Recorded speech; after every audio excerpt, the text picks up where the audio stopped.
YouTube channel. My name is Berry, and today we are going to be watching Disney's FastPass, A Complicated History. This is a little bit of a long one, so make sure you bring your popcorn, your sody pop, you know, kick it back, take a little siesta. Let's see what's going on. What do you know about lines? A lot.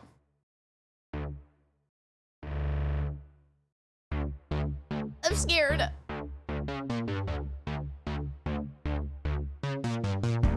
A line, or a queue, is an organized group of people, or in this case dots, waiting their turn for some thing. I don't really ever hear people say queue in the US. This might be because I don't talk to enough people, but I always thought queue was kind of like an EU word, right?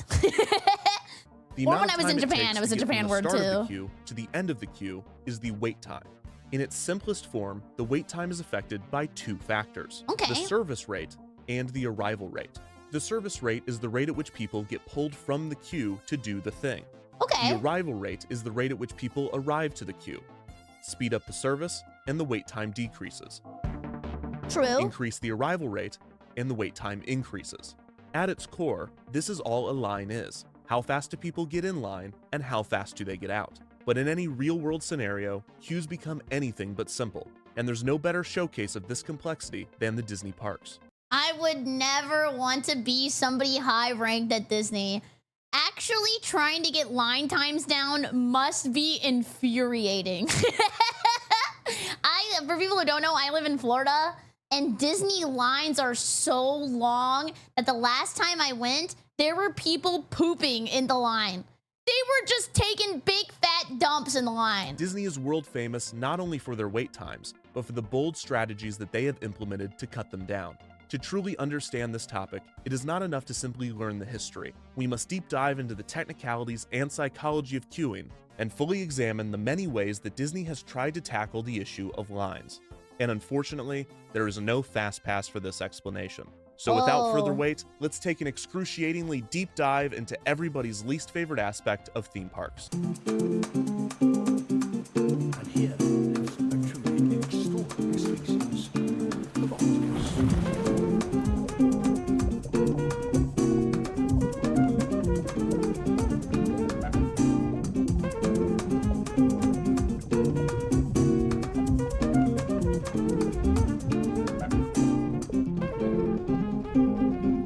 I guess my knowledge of the FastPass is that when I was a kid, we used to go to Universal as like our family vacation. And I remember that my dad took us and we stood in line for Popeyes. It's like a water ride. We stood in line for so long that we got passed 3 times by the same family. And my dad looked down, and then that day, he swore he would buy a FastPass every time we went to Universal. It is infuriating.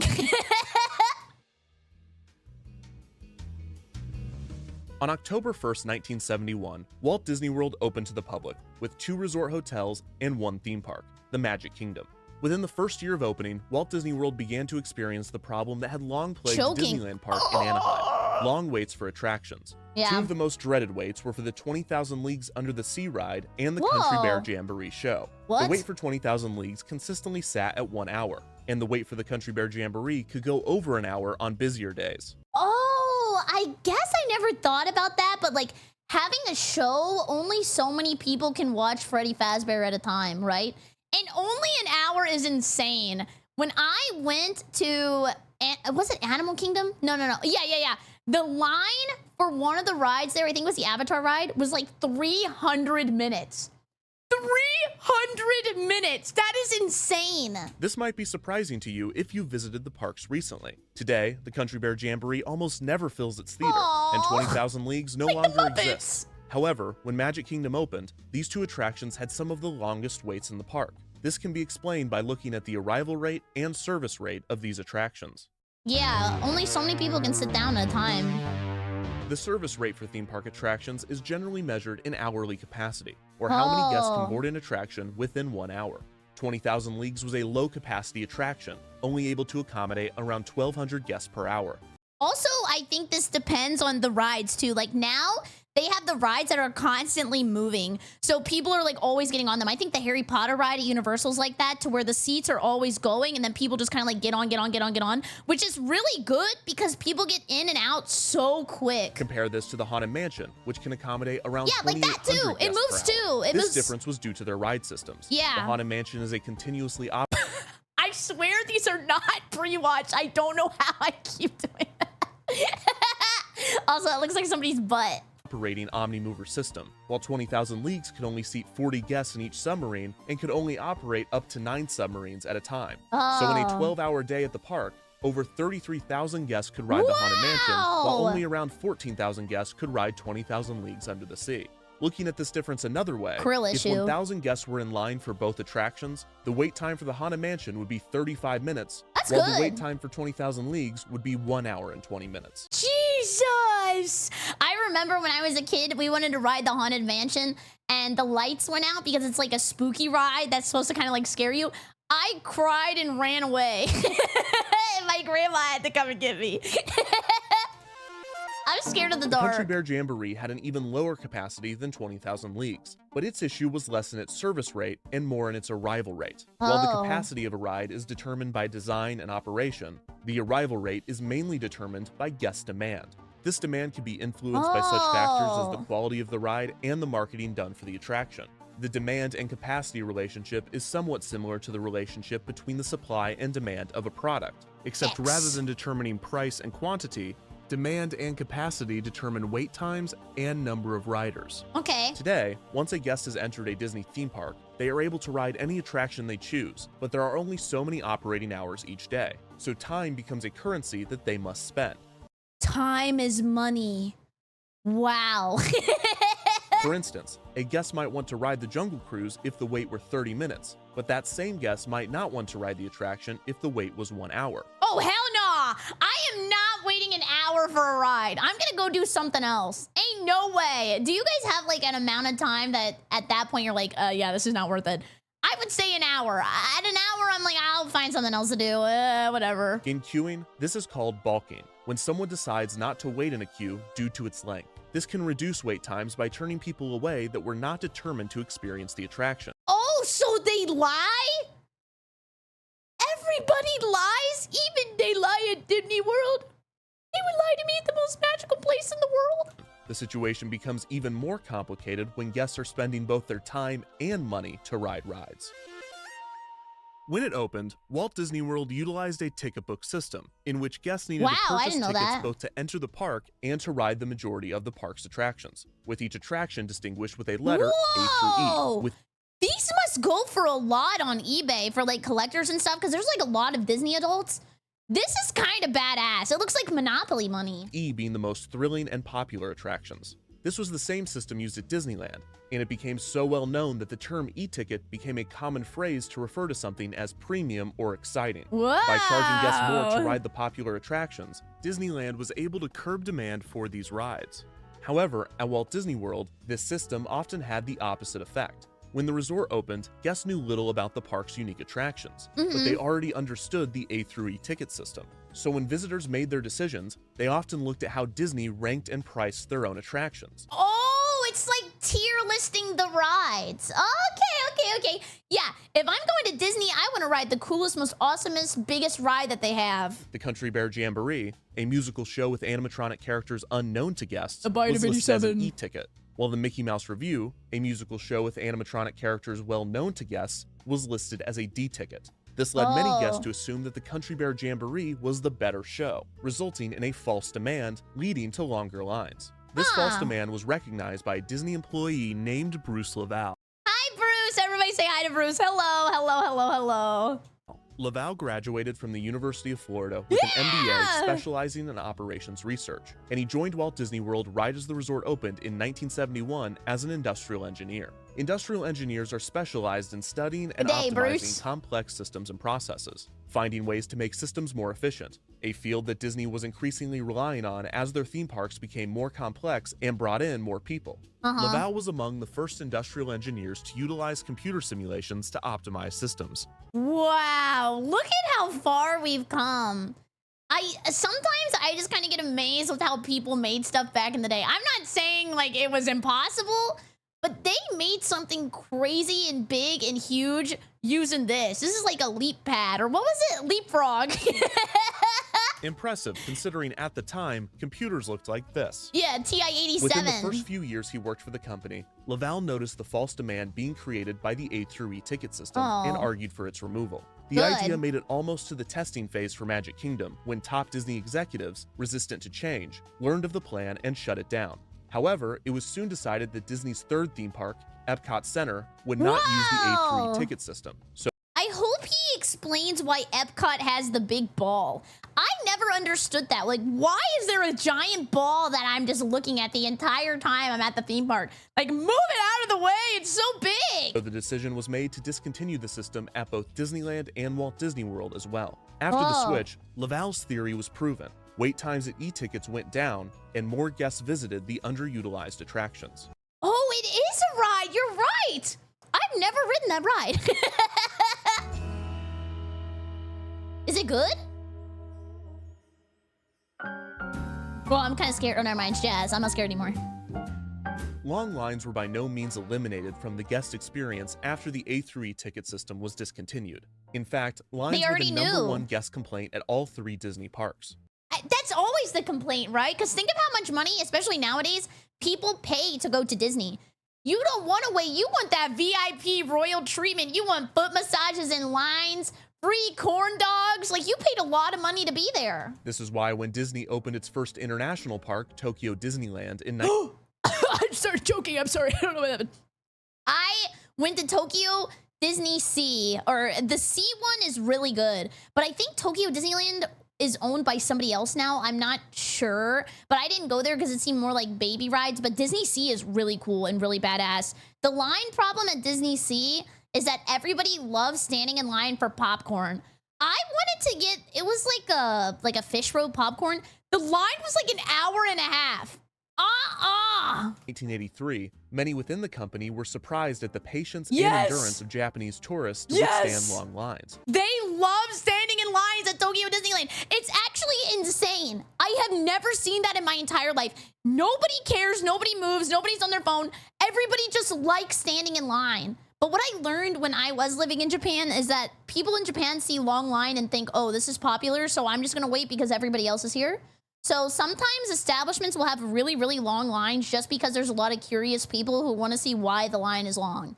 Especially when compared to Americans. This is because different cultures have different reactions to queuing, True. with Americans tending to be some of the most impatient, right up there with the French. He went right for the French. I didn't know the French were like that too.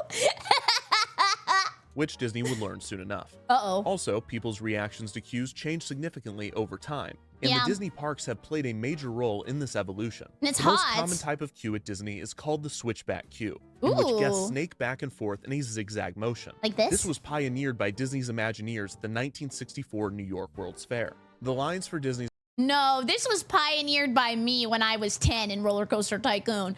Those lines were long and snaky. attractions of the fair were long and out of control, so Disney developed the switchback concept, which organized and condensed the line. Reportedly, Walt Disney himself also felt the concept had a psychological benefit. Because guests were moving back and forth, they were face to face with other guests. Oh, I don't like that. I'd be smelling everybody's breath. Allowing them to interact with strangers back when people were into that sort of thing. Oh, hell no! Hell no, I'm not talking to nobody. I am not talking to nobody. I'm playing Uma Musume, minding my own business. Switchback queues were soon implemented throughout Disneyland, then at Walt Disney World, Epcot Center, and eventually everywhere. But since queuing is always evolving, by the mid-1980s, distaste for the switchback queue had grown. People were no longer tricked by its condensed nature, and the endless zigzagging soon became grating. It just seems like running a theme park is like exploiting psychology and trying to make everybody happy, even though nobody is ever going to be happy. To combat this, Disney went back to the drawing board, coming up with a simple 3-tiered strategy to improve guest time in line. Okay, what is it? Keep waits to a maximum of 15 minutes. Okay. Number 2, if a guest must wait more than 15 minutes, give them entertainment, such put some guy in a giant suit walking around. With immersive queues and pre-show videos. I did that Roller Coaster Tycoon. Hide the queue from view, sectioning off different parts of the queue so the guests can't see how long the line really is until they've already waited in it. This strategy really came down to one basic principle. If you remove the guest's ability to visualize the wait itself will feel shorter. But I feel like this has its good and its bad. I hate rides that have huge pre-shows where they move you from room to room, because then it just becomes chaos in the room. Nobody who was in the front of the line, who's in the same room as somebody who was 30 paces back, wants to be passed by them. So people will watch the pre-show as close as they can to the exit door and then run out. It is chaos. It is so hard to control people in that room. I think a ride that has that problem is definitely the Harry Potter ride at Universal, because people just be trying to storm out of there. And there's like 3 waits. In 1987, Bruce Lavelle was named the director of the studio tour for the soon-to-open Disney MGM Studios. The new theme park was designed to focus primarily on the tour of the new film and television production facilities being constructed alongside the park. So when Disney MGM opened in 1989, it had few attractions, and worse, few productions. What it did have was an excess of people. Crowds flocked to Disney MGM to find long lines and little to do. The issue was widely reported on, and when asked about the crowds, Lavelle said, quote, "You could have the greatest show in the world, but if you have a 3-hour wait out there, people are going to leave the park dissatisfied." That's why I think no streamer should have a starting soon screen longer than 5 minutes. I know that's probably not a base take, but I don't want to be sitting on a starting soon screen for an hour. Like, you lost me. I'm leaving.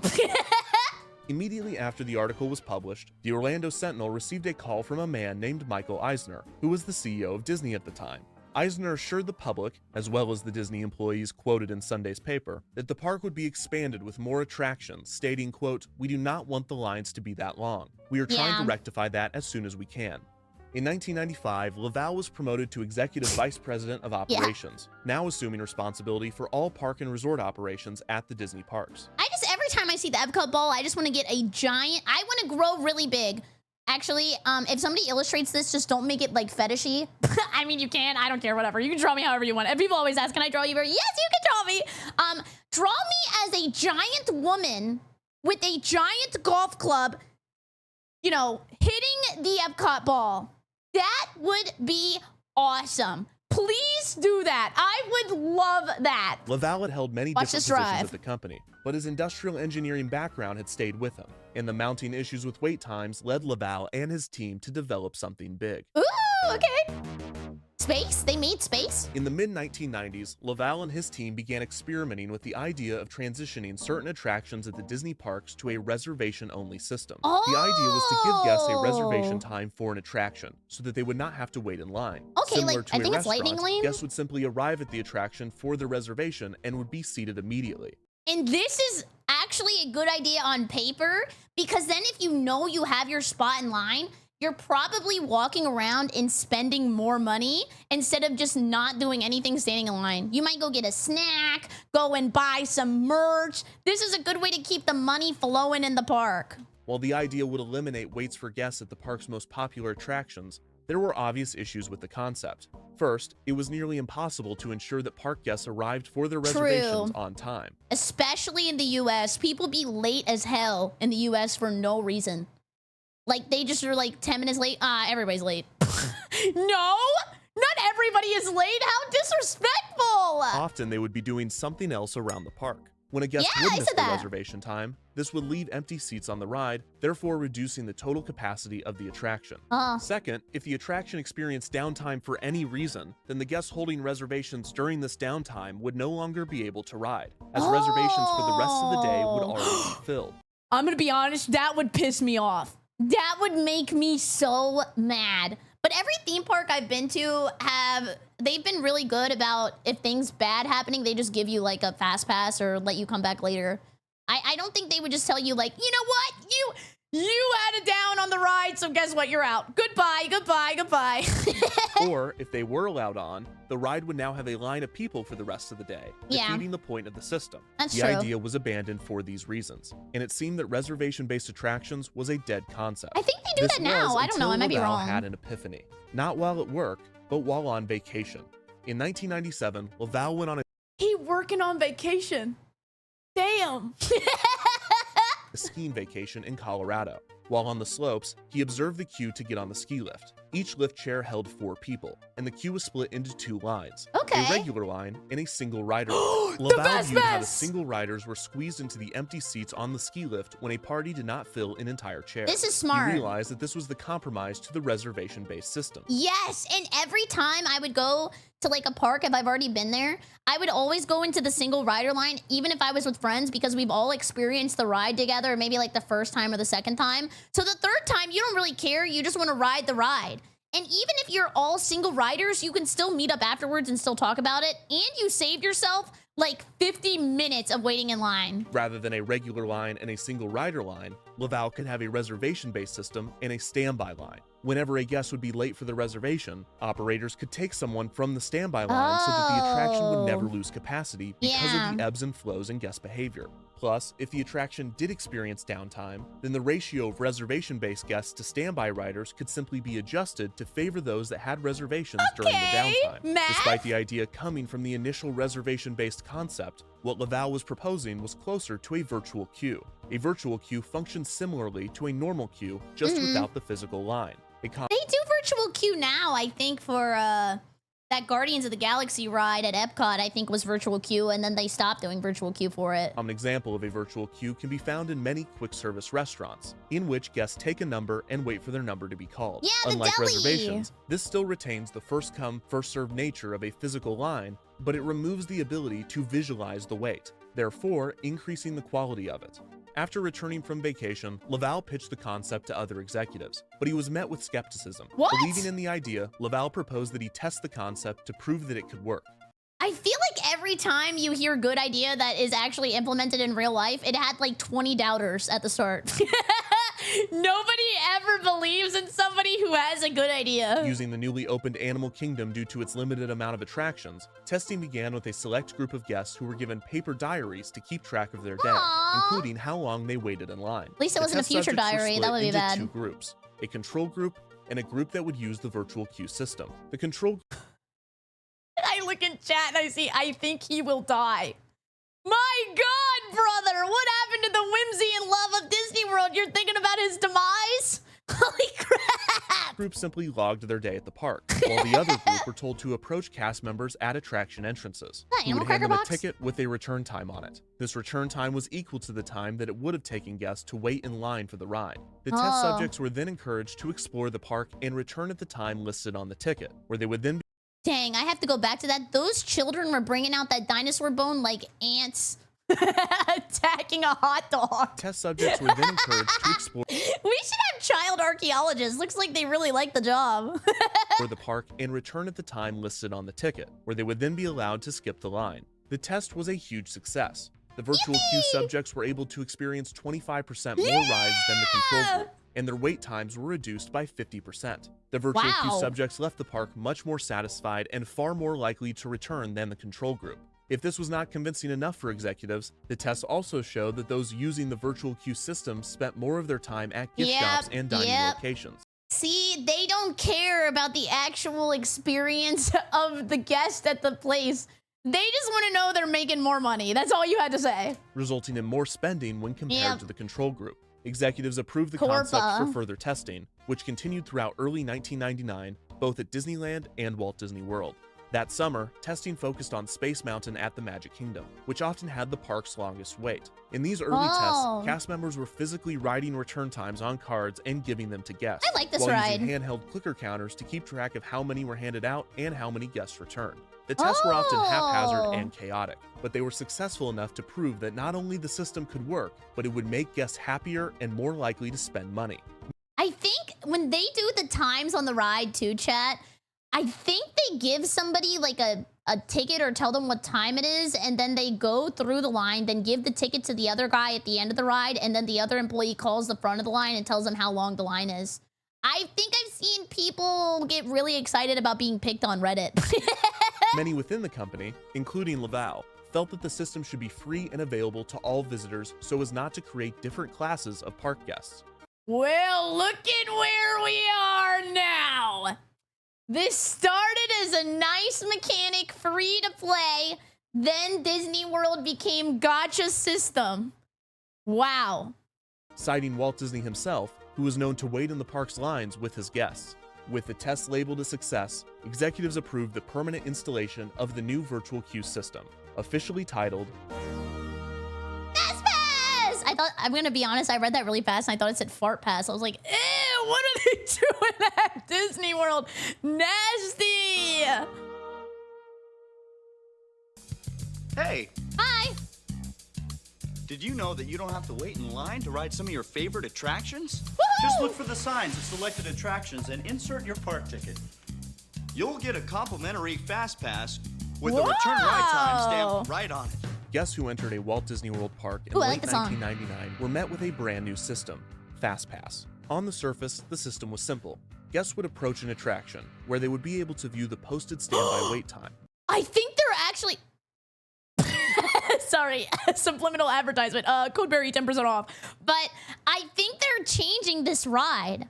I think it's supposed to be the Muppets now. But I like the Muppets. I think they're funny. And I feel bad for them because they always have no job. Every Muppets movie is like, we're ruined. Nobody cares about the Muppets anymore. We're homeless. And then at the end, they like get their job back. And then the next movie, they're homeless again. If this was manageable, they could join the standby queue right away. However, if the wait was too long, they could instead choose to receive a FastPass at the kiosks placed outside of the attractions. Guests inserted their park admission ticket into the kiosk to receive their FastPass with a 1-hour return window listed on it. Honestly, the way that came out reminded me of Chuck E. Cheese. I missed that. Oh my god, the ticket machine was so cool. They could then enjoy the rest of the park, and once their return window arrived, they would hand their ticket to an attendant and enter the FastPass queue, boarding the attraction with a minimal wait. Each guest could only hold one FastPass at a time, and they could not receive another until their return window had arrived. But that's fair, because now you have people who are just hoarding Lightning Lane passes all the time. They just hoard them all.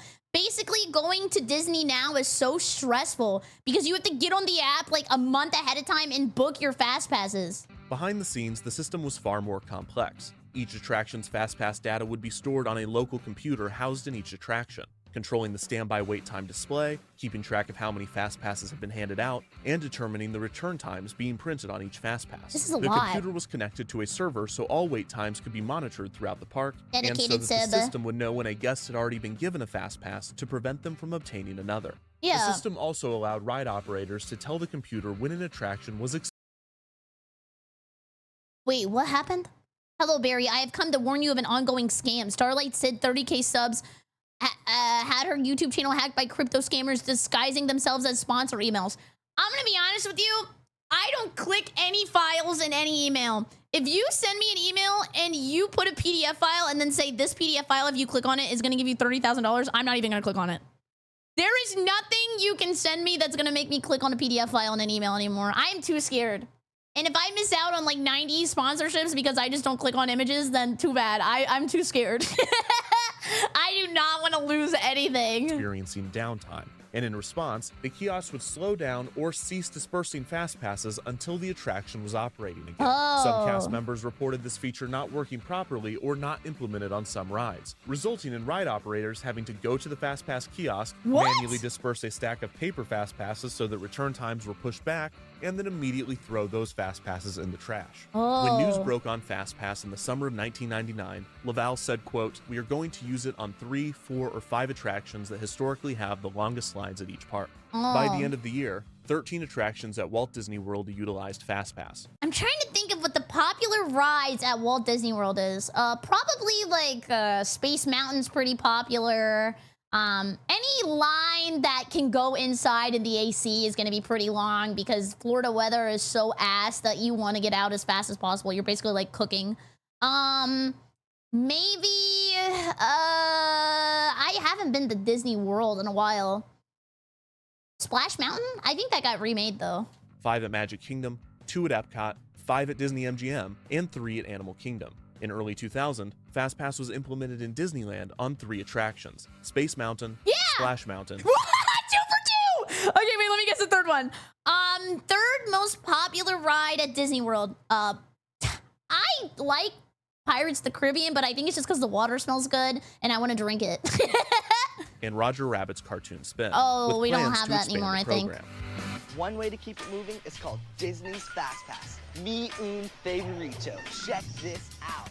You roll up to the FastPass kiosk, boom, boom, it kicks back your ride time. Then you just come back to the ride at FastPass and giddy up. Pretty sweet little. This is crazy. This is literally like 90s Disney in a video. This reminds me of watching Disney XD as a kid. I'm like, wow, they're skateboarding. That is so cool. These kids are badass. Invention. Let's hit it. FastPass was a huge learning curve for guests. Despite heavy marketing, many guests did not know about the program, and even fewer understood it. In the early days, it was referred to as Disney's best-kept secret. See, that is hard. I think a lot of people don't think about that when you're running a business. You have to explain things in the simplest, dumbest way possible, because 90% of people are going to be very confused. Even if your concept is super awesome, super badass, and amazing, you have to explain it really, really well. And many guests waiting in standby lines were visibly and vocally frustrated to see priority being given to those that had FastPass. Yeah, they're probably confused and mad. Being skipped or cut in line, which in a way, they were. Some people believed that FastPass was simply holding their place in the attractions line, which is not the case. The FastPass kiosk and ticket system was a virtual queue, so there was a first-come, first-served system built into the program, but that just determined guest return windows. Once guests redeemed their pass, that queue was over, and they were admitted to a new preferred queue that shared the service rate of the attraction with the standby line. Yeah. The arrival of FastPass guests did affect the rate at which guests moved through the standby queue. So yeah, how do they do that for standby? I guess maybe they do like a ratio. They're like, okay, for every 3 FastPass people, we'll put 1 standby person in line. Then it's kind of like a zipper merge. That kind of makes sense, I guess. There were a few exceptions to this, such as with Space Mountain at the Magic Kingdom, which has 2 separate tracks. So if operated as such, one track could be standby only, and the other could be FastPass only. That is a good idea. But then you'd have to like double build every ride. But that is a really good idea. Then nobody gets mad. And if you put like a wall in the middle, then people don't see that they're getting like line C-worded. If this is the case, then FastPass guests are not skipping or cutting the standby line. They essentially just have their own attraction, as there are 2 separate service rates, and the arrival of FastPass guests have no impact on the standby line. Yeah. The main issues with implementing FastPass beyond the learning curve for guests was perfecting the technology for the kiosks and finding space in each attraction for 2 lines. Luckily, many attractions already had 2 lines, and guests were given the choice of either the left line or the right line when they entered. A common advice from vacation planners was to always go left, because the majority of people are right. In Florida, we're going left. Damn, you're trying to get me in trouble, brother. I can't be going left. Handed and thus tended to go right, a phenomenon found outside of Disney's parks and studied by queuing experts for some time. Some attractions already had a split point, but not until later on in their queue. For instance, Space Mountain at Walt Disney World had a wide single-line hallway up to the ramp leading to the main show building. Here, a railing was added and all guests had to go to the right side, so that cast members could walk on the left. This made installing FastPass fairly simple, because Disney only needed to extend the railing to the beginning of the queue and build a staircase to the entrance so the left side and the right side remained split the entire time. Reviews from those guests that used FastPass were overwhelmingly positive. Yeah, they got to skip the line. Guests that utilized the system waited 75% less throughout the day. A few skeptics believed that the system would increase standby waits significantly throughout the park. Laval responded to this concern, saying, "Who are the skeptics? I guess people at the job and then maybe like Redditors. Actually, when was Reddit made? I don't know. Were there Redditors back then?" quote, "It's only a problem if they don't self-select. The only challenge has been getting people to understand FastPass." It's hard! He added that, quote, "People go on to what you might consider the secondary attractions in that area of the ride they have FastPass for. We found that these were typically attractions that they didn't go on before because they were spending too much time in line." That guy is living the time of his life. He's gonna take a nap! This does increase rides per capita by backfilling less attended attractions. FastPass also had the potential, in certain situations, to reduce standby wait times, because it altered the arrival rate of popular attractions. By giving guests return windows, it spread out arrivals more evenly throughout the day, flattening the midday rush and reducing standby waits during this peak period. Those that loved FastPass argued that the system should be added to all of the rides in the park. Dale Stafford, VP of Operations Planning and Development for Walt Disney World, believed that this was not practical. This is like an image you can hear. I have the dumb song in my head now. Saying, quote, "If you did it everywhere, you wouldn't have enough space in the park. Where would everyone go?" That's how I feel about ghosts. Like, you know how many people die every year? Like, where do all the ghosts go? Where are they all hanging out? Like, there's only so much space. 1 year after FastPass was introduced, both guests and Disney officials were confident in labeling the program a massive success. Eisner said, quote, "They now have more time to spend money and to do other things. They're also a lot happier not having to wait in line." In August of 2000, FastPass was recognized by the Florida Engineering Society and was awarded a 2000 Governor's New Product Award. Whoa, an award? Wait, that's nuts! I don't think I've ever gotten an award. Chad, have you ever gotten an award? I did get an award. When I got kicked off the basketball team in high school, they gave me an award for most improved. I guess they didn't want me to cry. Val said, quote, "FastPass continues to exceed our guest expectations. It's a free service and it's making their time in the parks more fun and productive." Yeah. Val retired in 2000 after 30 years with the company, Whoa! with FastPass being his last major project. Perhaps the greatest success of FastPass was the name. It was catchy and concise. It is so good. much so that it immediately became a household name and a colloquialism for any sort of expedited line. What does it say? It says, an annual fee of $99.95 is charged after applicants are pre-screened and approved by the government.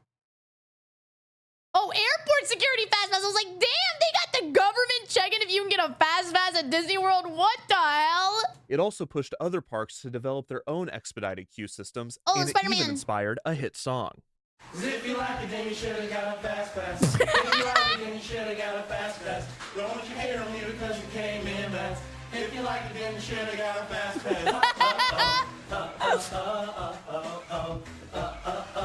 It was not long until touring experts started to learn the best practices for the FastPass system.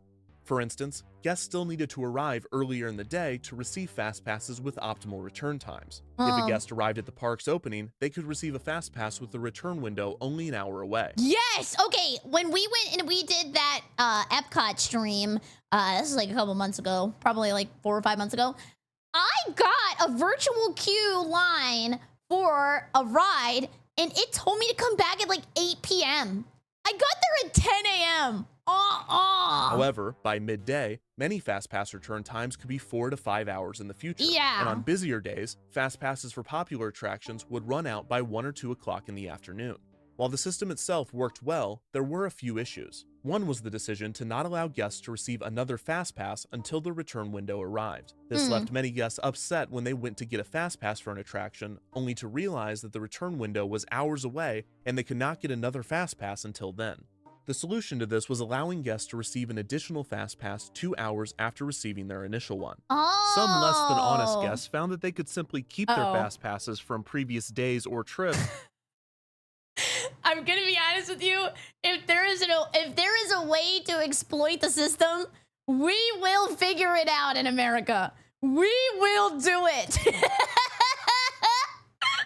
And it's crazy because now for the fast passes, I think at Universal you have to scan your face and they have to check your shit now. But in Japan they don't do that. So at Universal Japan, like 4 people can share one fast pass because they think that everybody's being honest. And reuse them over and over again. To combat this, Disney changed the design of FastPass tickets to more clearly show the date, although this did not entirely curb the practice. Others found ways to best the system to get as many FastPasses as possible. Guests found that some attractions did not communicate with the rest of the park's computers. So if they were to get a FastPass from one of these rogue attractions, they would not communicate that the guest already held a FastPass and they could therefore obtain another. FastPass kiosks were also used in creative ways. For instance, guests obtaining a FastPass for Who Wants to Be a Millionaire Play It might have received a special ticket inviting them to sit in one of the special contestant seats at the attraction. Sometimes the kiosks were used to direct people to other attractions by giving them a bonus FastPass, such as the Many Adventures of Winnie the Pooh, which sometimes dispensed bonus FastPasses for Mickey's PhilharMagic. On February 17th, 2003, the 100 millionth FastPass was distributed to the Dillon family of Atlanta, who were 100 millionth FastPass. So many people go to Disney World. It's insane. I wonder what that number is at now. given a special golden FastPass that allowed them FastPass access to all attractions at the resort. Wow! Wait, that's so cool! The only other company I can think that does something like that is I think there used to be like a Chipotle pass where you could go in and get a free burrito. I don't know how you got that. I think like some streamers got it. But I don't know how you're supposed to get it now. They might have discontinued that. It's like a Chipotle like black card or something. Mike Dillon said, quote, "Things like this don't happen to the Dillons." Oh. On a particularly stormy night in the year 1871, Jebediah Dillon stowed away on a cargo ship named the Queen Marge, which would soon navigate the tumultuous waters of the Atlantic Ocean. Bound for the... Whoa, I think I lost my thread here. Sorry about that. Where was I? By 2003, FastPass had grown significantly to 26 attractions at Walt Disney World. Wait, what? 5 at Animal Kingdom, 6 at Disney MGM, 5 at Epcot, and 10 at Magic Kingdom. Disneyland Resort now had a total of 16 FastPass attractions, 9 at Disneyland, and 7 at California Adventure. The significant increase in FastPass attractions was due less to logistics and more to the monetary benefits of the system. Yeah. During the late 90s and early 2000s, Paul Pressler, the chairman of Walt Disney Parks and Resorts, had instituted drastic cost-cutting measures. Oh no, here we go. The minute we start taking things away from the customers, you know it's going downhill. Slashing budgets across the board to increase profits. At the same time, Pressler, whose background was in retail, dramatically increased the amount of shopping and merchandise carts throughout the parks. And they're expensive. It's crazy because in the US, like you'll go get a hat at Disney World, it's like $40. But at the one in Japan, the water bottles are still $1. The food is like $6 for a meal. You can get merch that's under $10. But for some reason in the US, it's so expensive. FastPass was a quick fix in many ways. Not only did the system promise to get guests out of line and into gift shops, but FastPass itself could be marketed far and wide as if it were a new attraction, during a time when Disney didn't have anything else to promote. For a period of time in the mid-2000s, FastPass was used as a perk for vacation packages. Oh, they do that now. Sorry, I was scratching my leg. I realized that looked inappropriate. They do that now. I think for Universal, if you stay at like a Universal resort, you get a FastPass included. Namely ones booked through AAA, which allowed guests access to what was referred to as Enhanced FastPass, which removed the 2-hour limit on guest tickets, allowing them to obtain as many FastPasses as available, with the only restriction being that they could not receive multiple passes for the same attraction until the first pass for that attraction had expired. What they do for annual pass at Universal, sorry, I always say Universal because that's just where I go a lot. The annual pass for Universal, you get a FastPass, but you can only use it after 4 p.m. And once per ride. So basically you go around like 3 or 4, you speed run all of the rides, and then you go home. But at least it makes it so that people don't have to worry about like excessive FastPass users in the morning.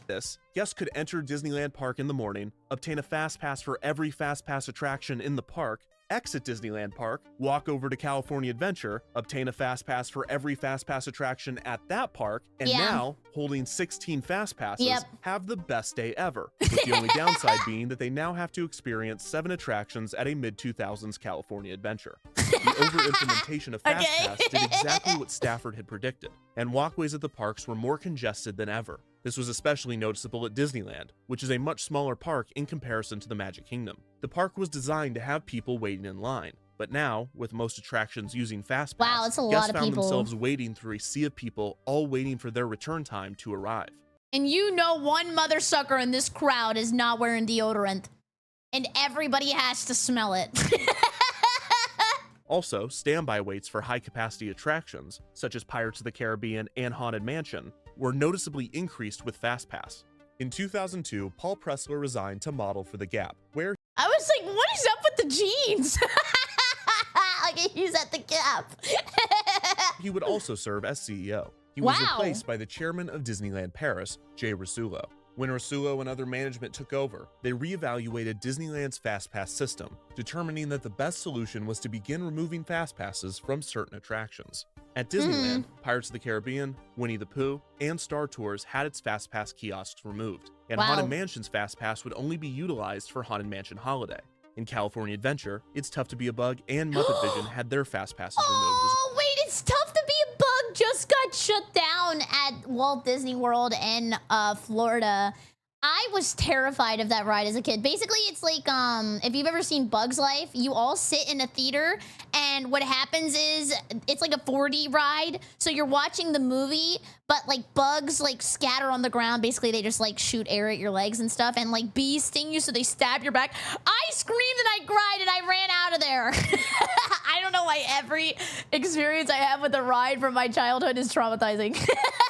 Well, eventually, the Haunted Mansion at the Magic Kingdom would have its FastPass removed. While FastPass worked well on some rides and did increase customer satisfaction significantly, the over-implementation within the first few years of its debut seemed to be clear proof that it was a bad idea to put FastPass everywhere. Yeah.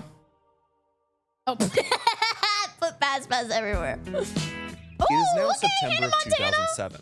It has been 2 years since Bob Iger became the CEO of Disney after an embattled Michael Eisner resigned. FastPass has just turned 8 years old, and Jay Rasulo is still heading the parks division. It has also been recently announced that Disney was patenting a technology that would utilize a centralized computer system to manage FastPass tickets throughout Walt Disney World and Disneyland. Wow. And look at that. Nokia. I had a Nokia when I was a kid, and the funniest thing about a Nokia is that whenever you dropped it, it would just explode all over the ground, and then you had to go pick up all the pieces and put your phone back together like it was made of Legos.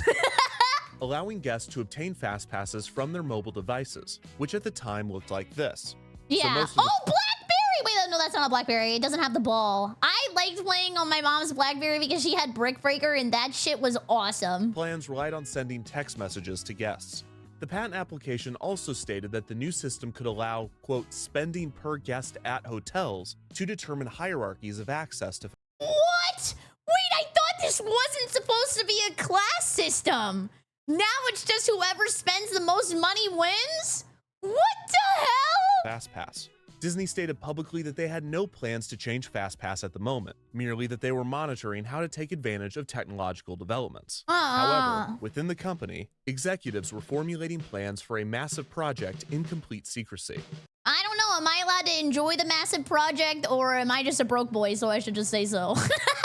In 2007, Jay Rasulo and 4 other senior Disney Parks officials formed an exploratory committee to determine how the ongoing technological revolution could reinvent the guest experience. Like Walt Disney and Imagineers in the 1960s and like Bruce Laval in the 1990s, discussions once again centered on how to improve crowd control and wait times. That's a lot of people. Multiple concepts I would when freak one member out. had an epiphany. While on a flight, VP of Business Development John Padgett was browsing through the in-flight magazine Sky Mall when he came across a magnetic wristband that promised to improve balance and reduce joint pain. Wait a second! I know what this is. It's like the thing that you put your name in, and then when you walk through certain parts of the park, they go, BerryCrepe. You go, the magic band. They also have this now, I think, for the Mario section of the park at Universal, so you can like beat stuff up and like get coins and shit. This was, of course, a scam, but it gave Padgett an idea. What if Disney park guests had their own wristband that contained technology that they could use around the park? It would be like a magic wristband. So naturally, they called it the Experience Band. What? Or X-Band for short. X-Band? That sounds like some 90s boy band. Where they'd be like ripping off their shirts and stuff. The team opened a testing space for X-Band in the abandoned Body Wars attraction in the Wonders of Life Pavilion at Epcot. After an ideation phase, Disney CEO Bob Iger was given a tour where the team explained their idea for the X-Band. They look so the happy. The proposal was to house an RFID tag inside the band that would allow guests to interact with touch points throughout the park. The X-Band could act as guest park tickets or their hotel room keys. That kid is out. When you were a kid, chat, did you ever pretend to be asleep so your parents would pick you up? I felt like the biggest scammer in the world when they would take me out of the car, and I was like, I'm not really asleep. They could even use it as a credit card. Oh, there we go. Okay. It wasn't good enough that the band made the customer experience better. It's that it made them more money. Honestly, a place where this should be implemented a lot is probably like a water park, because you don't want to walk around with your phone and your money and stuff like that. But at least if you had like a band to pay for stuff with, that would be good. Iger was shown the technology. He was impressed enough to give the project a proper budget. In 2008, development officially began on Disney NextGen Experience, an initiative that promised to bring the guest experience into the modern age. This encompassed multiple strategies, ranging from reinventing the way guests order food at the parks to experimenting with different queue types to increase guest enjoyment while in line. Perhaps the most ambitious part of NextGen was MyMagic Plus, a complete overhaul of Walt Disney World's technological infrastructure and the introduction of a new website and mobile application. I need a board so I can write on it and it'll look really official, and then you guys will think that I know what I'm talking about because I'm writing on a board. Have you seen the meme if she's really asleep, her hand raises up and the figure lifts her arms? Oh, I have seen that! That's like America's Funniest Home Videos type beat. Ever wish you could get the magic of the parks right at your fingertips? Wait, what is this? Thanks to Disney Parks. This is not MyMagic Plus. I don't know what this is. Introducing Mobile Magic, a magical app that will turn your Verizon mobile phone into a Exclusive to Verizon. It's super easy to use. Just type. I have Verizon, and I pay $100 a month for BS. For the worst phone experience I've ever had in my life. Characters. Look, Mickey, just Oh gosh, I forgot about this. Okay, so real quick, in 2009, Disney and Verizon partnered on a new mobile app named Mobile Magic that allowed guests to see a map of the park, view show times, and play trivia for $9.99 every. You have to pay for that? Oh my god! It gives the same energy as those old videos where they'd be like, if you text 11344 right now, you can get this ringtone. And it's some like baby rabbit. He's like, la, la, la, la, la, la, la, la, la. Every 180 days? Jeez. And you had to send a text message to download the app? Most impressive, the app allowed users to view wait times and FastPass return times from their phone, with real-time information from the park's computer system. They could not book or view their FastPasses from the app, but this was still a powerful tool for the time, and it had a valuable feature. Guests could now balk at an attraction's wait time from the other side of the park. Dang, understanding the power the app had over guest decisions, Disney began to inflate posted wait times to point guests in certain directions. Liar, liar, liars, pants on fires! I knew the lying and debauchery would come in, man! Also, this is pretty much what the app looks like now. For instance, if there were too many people in Tomorrowland, Space Mountain's posted wait time might be adjusted to 90 minutes despite the actual wait only being 60, in order to dissuade guests from visiting the crowded area of the park. This also served the additional function of improving guest satisfaction, as actual waits were almost always shorter than posted waits, and it gave ride operators a buffer in the event of delays or downtime. Yeah, why are they practicing 1984 in Tomorrowland? You right. It is unclear when the strategy began, but it would become an integral part of MyMagic Plus's crowd control features when the new app launched. In November of 2009, 2 years into the development of NextGen Experience, it was announced that Jay Rasulo would become the CFO of the Walt Disney Company. Wait, what's the difference between a CFO and a CEO? Is CFO like a little under a CEO? Is it like a chief financial officer? Wow, look, I guessed it! Okay, I figured it out, thank you. No, not UFO, not UFO. Switching places with then CFO Tom Staggs, who would be taking Rasulo's position as the head of the Disney parks. The switch was Iger's decision, and it was done to see which executive adjusted better to their new role. This was a way to help Iger. Look at that giant bottle of champagne. You could probably kill somebody with the force of the cork coming out of there. Holy crap! That is way bigger than average. As he planned to retire from the company in 2015. Staggs was inheriting the NextGen program and MyMagic Plus, what is and this, the Shark pressure Tank? was immediately on for him to deliver on the team's plans, which had only become more ambitious. Not only did the NextGen team want to reinvent park tickets and hotel keys, they wanted to completely overhaul FastPass as well. The new system would be titled XPass, and it was a key feature of NextGen's Guaranteed Experience initiative. Anytime I see the letter X, I just think like old Call of Duty name. This should be lowercase x, capital X, pass, lowercase x, capital X. The philosophy behind Guaranteed Experiences was to increase customer satisfaction and guest retention at the resort by removing unwanted variability in vacations. The program sought to ensure that guests would be able to eat at their favorite restaurants and ride their favorite rides and during spend their their trip. favorite dollar this is bill. where XPass came in. Guests would now be able to book multiple FastPasses before they arrived at the park, and rather than using paper tickets, they would use their X-Bands to enter the expedited queue.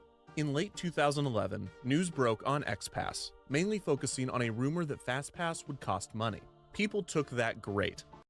Uh-oh. I'm sure they took that amazing. Mainly focusing on a rumor that FastPass would cost money. People took. It's looking more and more as if my family might have taken our last trip to Walt Disney World. Oh my God! And this has to be like a Walt Disney World forum. Like, these are dedicated fans, man. Why does this idea remind me of the 1% versus the 99% thing ongoing right now? That great. But despite the uproar, the rumor turned out to not be true, at least not entirely. FastPass would still be available to everyone, but priority access would be given to those staying at a Walt Disney World Resort hotel. The plan was for guests to be able to book between 2 and 4 FastPasses before they arrived. The specific number would be different for each park and would vary based on attendance. On the busiest days at Magic Kingdom, guests would only be allowed to book 3 FastPasses, but on most days, they would be able to book 4. However, at Epcot, which had significantly less attractions, guests would only get to book 2 FastPasses on busy days, while most days they would get to book 3. The times for the reservations would be determined by guest preferences. Guests would input which attractions they wanted to ride, and an itinerary would be created with FastPasses to optimize guest flow do something like this now. When paired with the rest of the next-gen technology, this had the potential to radically redesign crowd control. There was just one problem. Actually, there were 1,000 problems. Yeah, like this is basically people who are knowledgeable versus people who just want to go on vacation with their family. Like, I think this is kind of the issue they have now, is that people who understand the Disney system front to back have such a huge advantage compared to like the average consumer of going to the park. Like, you have to understand that even now, people sign on to the FastPass system at least 30 days ahead of time to get as many passes as they can, like very quickly, and they just farm them. Yeah, it's like competitive having fun. But this was one of them. XPass sought to offer multiple FastPasses to the majority of guests before their arrival. The problem was there were not enough FastPasses available at the resort's FastPass attractions to do this. In the original FastPass system, popular attractions would run out of FastPasses for the day by noon or even before, and that was when people could only obtain 1 FastPass every 2 hours. Since FastPass already took up the majority of a ride's capacity, and most rides at Walt Disney World were already operating at maximum capacity, it was not feasible to simply give out more FastPasses for these rides. When the industrial engineers ran the models for XPass, it was apparent that there was not enough FastPass availability at the parks for the system to work. The engineers quickly realized that in order to offer multiple FastPasses to guests before they arrived, they would need to add FastPass to nearly every attraction at the resort. Oh, so that way there's enough rides for everyone to at least get one. But if I use my FastPass on Winnie the Pooh, I'm gonna be so sad. That's gonna make my day, Pooh. The total number of FastPass attractions at Walt Disney World would increase from 28 to 50. When the industrial engineers put the increased FastPass availability into the model, it still didn't work. Even with an additional 22 attractions, there were still numerous days throughout the year where FastPass availability would be gone before a significant amount of guests could book all of their passes. To solve this, it was suggested that I know how we solve this.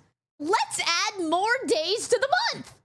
Then people can have other days to go and get more FastPasses. Oh, that's a great idea. Pass be added not just to every attraction, but also to things that were not typically considered attractions, such as meet and greets with characters. Apparently, this still wasn't enough, so it was suggested that guests could obtain FastPasses to things that don't even have lines, such as fireworks shows or parades. Rather than skipping the line, special viewing areas would be created for these experiences, and guests could book a FastPass to gain access to them. To be fair, that kid looks so smug.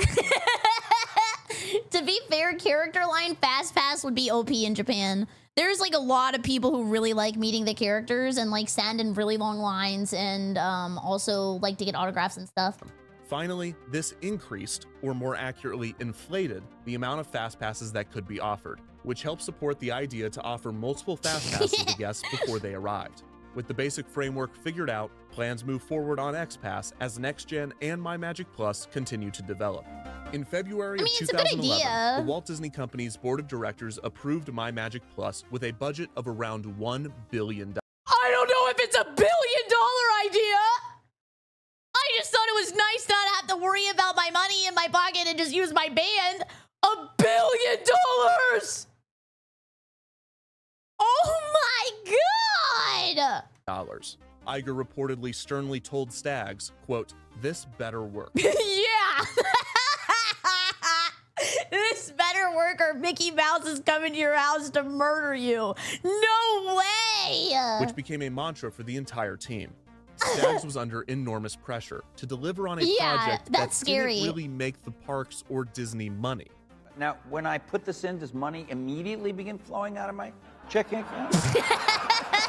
If it's working correctly, yes. Yeah. In a shocking twist, most of the rhetoric surrounding NextGen and My Magic Plus internally was not about the potential profit from the system. Those developing the new technology and even much of the executive team believed in the more altruistic benefits of the program. Well, even then, you'll make more money if people are more happy at your park. Just by living in Florida, there's so many people I know who never go to Disney just because they know that it's going to be a poor experience now with way too many people, with way too long lines. But like if you improve the quality of life of the server, then everybody will spend more money and more people will go. The ability to guarantee experiences for vacationers, to simplify the experience of visiting the resort, to improve traffic flow and crowd control at the parks, to create an IT infrastructure that could be built on over the coming decades, even to make cast members' jobs easier so they could focus more on providing great interactions with guests. These were the key components of the pitch. This is not to say that there were not some ulterior motives. Disney definitely wanted to impress with the program to establish themselves as a major player in the tech space. But this I also see this, you said easy, just make the park double the size, which honestly is a good idea, but I always think about that all the time because it kind of sucks on the where they're positioned. Like they just run out of room. And I think Universal just made Epic Universe, but it's a little farther away. So then you have to have like good bus system or good transportation. I don't even know where Disney could expand. It's crazy that after a while your problem becomes you don't have enough space. did not create a clear path. Yeah, they bought up all the land. Apart from the new digital photo pass system. Go up! Oh my god, imagine going to Disney and there's like scaffolding. And then you have like a swing ride that's like 40,000 feet in the air. Which had direct monetary benefits. The revenue that the $1 billion My Magic Plus overhaul would generate was almost entirely theoretical. Yeah, Midgar. Maybe guests think less about the purchases when using their X-Bands, which would then lead to more spending. Maybe the novelty of the X-Band would encourage more people to stay at Walt Disney World resorts, which would increase revenue. And I think you have to pay for the band too, right? So at least they're making money off of that. Maybe the data collected from everyone's X-Bands and I didn't even think about the data. and account profiles could be leveraged in ways to increase spending. Maybe a few cast member positions could be automated with the system, which would save money. Maybe the traffic flow improvements would be so great that more guests could fit into the park.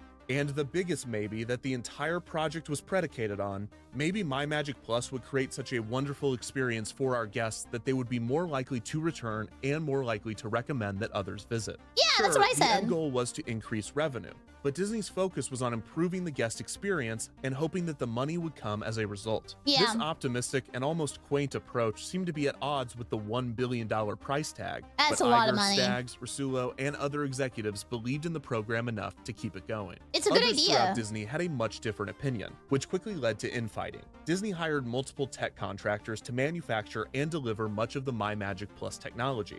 Dang, and they're gonna be rabid, right?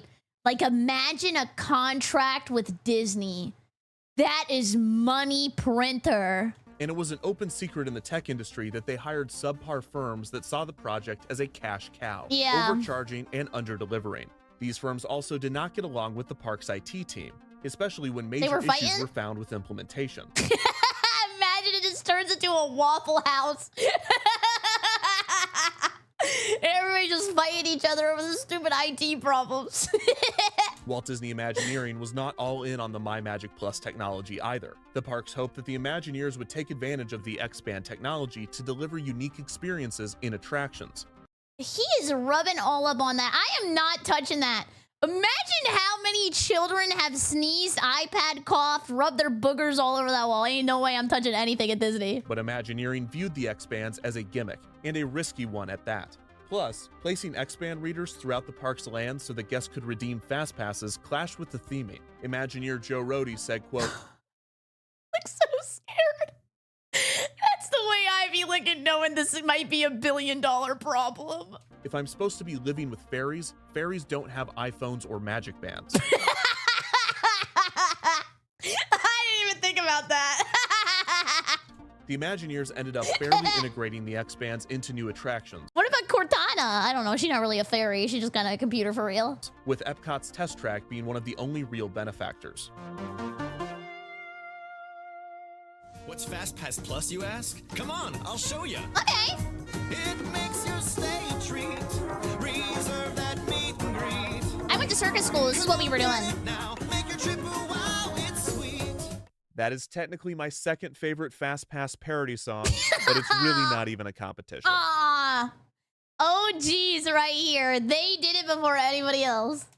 In January of 2013, Disney officially announced the creation of MyMagic Plus, along with the introduction of the new high-tech wristbands, now renamed to MagicBands. Looking at that picture, I'm actually curious. I think Disney does fireworks like every day. How much do they spend on fireworks? It has to be insane. XPass was also announced, renamed to FastPass Plus. The system had been altered slightly, and it would allow guests to book 3 at least $2. I agree. This static number applied to all 4 parks rather than XPass's proposed dynamic system. As rumored, guests staying at Walt Disney World Resort hotels would get early access to FastPasses. Hotel guests would be able to book their FastPasses 60 days in advance, while everyone else could book theirs 30 days in advance. When guests went to book their FastPasses, they were given a list of attractions that had FastPass available. They then selected 3 of them. No more, no less. If the guest didn't select 3, the system picked 2 at random. After the selections were made, the computer would intelligently create multiple itineraries that guests could choose from. After this, guests could still edit the selections, either by changing the time of the FastPass reservation or by selecting another attraction within the initial attraction's time frame. I've always thought with FastPasses, there has to be a lot of availability later because, look, this one says 7:35 to 7:45 p.m. There are a lot of people who probably get tired around like 2 o'clock, want to go take a nap, then they don't wake up, and then they don't show up. There's probably a lot of availability very late. FastPasses were now redeemed with Magic Bands or guest park tickets, but during the initial rollout, paper FastPass kiosks would still be available. MyMagic Plus was introduced in phases throughout 2013 and early 2014, and issues with the system were immediate, apparent, and overwhelming. It's Silicon Valley? I've been saying Silicon Valley my entire life. Reportedly, those on the rollout team and IT pleaded to executives to pull the plug, as the tech was making operations much worse, to which executives essentially responded, "We know, but we're in too deep." Spotty Wi-Fi, malfunctioning Magic Band readers, website crashes, and at times unusable mobile app, and many more issues plague the system and thus the resort. There are too many issues with MyMagic Plus to discuss, but if you're curious, here are a few. Okay. Magic Band readers, buffering, spinning licensing, park tickets would disappear randomly. I can't even read that fast. Dining reservations will be canceled without explanation. Convoluted, broken system. Here, let me move you guys away. For linking family and friends accounts. Major backups at the park entrances when Magic Band readers would not recognize that the guest had a ticket. Cashiers needed to use multiple card readers at some points, and the readers that worked with Magic Bands would not work with a chip card, and vice versa. Magic Bands suddenly not working at resorts, locking in guests out of their rooms. Oh my God! Can you imagine getting locked out of your room because of some dumb Jumanji bracelet? That would make me so mad. The biggest disappointment with the system was that the tech was so broken that it was never able to take the guest experience to the next level. At best, it worked, but it never impressed in the ways that the team had hoped. And many of the more ambitious plans for the technology, such as leveraging data to give guests recommendations or even being able to communicate to cast members via Magic Bands that guy with the big idea for the Magic Bands, he's getting publicly executed on Disney Channel. was a guest's birthday could never be implemented because IT was too busy keeping the entire system afloat to ever have time to take it to the next step. Most damning, by and large, cast members hated it, and it made many positions much more frustrating to work at. It automated few, if any, jobs, and because of the issues, Disney had to triple the size of its customer support department. Despite all of the issues, Disney publicly labeled My Magic Plus a success, and Staggs even said that thanks to the system's ability to distribute guests more evenly throughout the parks, Magic Kingdom's maximum capacity was increased by 5,000 people. Wow. Although it is unclear whether this has anything to do with the new Fantasyland expansion that also debuted around this time. Staggs was determined to be the winner of Iger's competition, and Rasulo stepped down from CFO in 2015. Yeah, I'm sure he stepped down. Yeah, that's exactly what happened. Okay, he graduated. While Staggs was promoted to Chief Operating Officer, with Bob Chapek, the president of Disney's Consumer Products Division, promoted to head of the parks. Staggs would unexpectedly leave the company the following year, with no confirmed reason for his departure. Overall, My Magic Plus and MagicBands streamlined the guest experience as much as it stalled it. Some guests loved it, some guests hated it, and others simply didn't care. Capital D colon. He was melted down into magic bands. Well, where do you think they get the magic from? It's like Molten Freddy. In many ways, the introduction of the technology was a wash. A $1 billion wash. That's insane. But what about the new program's headlining feature, FastPass Plus? By the end of its life in 2014, the original paper FastPass system was still operating off of a Windows software from the late 90s, so the update in technology, as buggy as it could be, was definitely a welcome one. But FastPass Plus was much more than its touchpoints. It was an entirely new system, and like the original FastPass, it was a huge learning curve for guests. The new system could only be accessed on the website, on the My Disney Experience app, or with a cast member at one of the FastPass Plus kiosks set up throughout the park. I know they have to do it because it's their job, but I would lose my mind explaining what a FastPass is to like 86-year-old grandma just trying to take her kids to Disney World and she's confused. I would actually have the worst day of my life. This would be purgatory for customer service. During the initial rollout, this led to huge lines for the FastPass Plus kiosks. Or to put it another way, there was a line to get the pass to skip the lines. While guests adjusted to the new system, the system itself was undergoing constant adjustment. In November of 2013, Epcot and Hollywood Studios transitioned to a tiered FastPass Plus system. Anyone know if Disney pays park staff well? This is a rumor, okay? I think they, don't even pay that much and that well, but people just really want to work at Disney because they grew up with Disney, they like Disney, they just want to be there, and they like the experience of being at Disney World. So people just want to work there because they like Disney. So that means that they don't have to pay you that much because people really want to work there. And I think they had like this thing, it's like a Disney bubble or Disney something, where they would pay you in like Disney bucks that you could use at like the Disney store. I don't remember. I think it's something that happened in California where they had like Disney bucks and they would pay like Disney rent and things like that. In which the park's most popular attractions were separated from the rest, and only one popular attraction could be held at a time. In February of 2014, the transition to FastPass Plus was complete, and all paper FastPass kiosks were removed from the park. Rumoredly, the speed of the transition was part of an effort to force guest adoption of the new technology in order to prove its efficacy. 2 months later, the system was altered once again to allow guests to receive additional FastPasses after they redeem their first 3. Once guests redeem their third FastPass for the day, they could go to a FastPass Plus kiosk and choose one additional pass. After they redeem this additional one, they could select another and repeat the process until the end of the day. The next major change would not come until mid-2016, when the itinerary system was dropped, and now guests had... I just realized I'm old. To me, 2016 is like yesterday. We're in 2025. That was like 9 years ago. I think that 2015 was like yesterday. It's insane. Does anybody else ever think like that? To choose each of their FastPass times themselves. This also removed the 3 initial FastPass rule, allowing guests to select only 1 or 2 FastPasses without forcing them to start with 3. Finally, guests can now choose their additional FastPasses from the My Disney Experience app rather than only at the kiosks. It would not be until 2017 that Disneyland would update their FastPass system.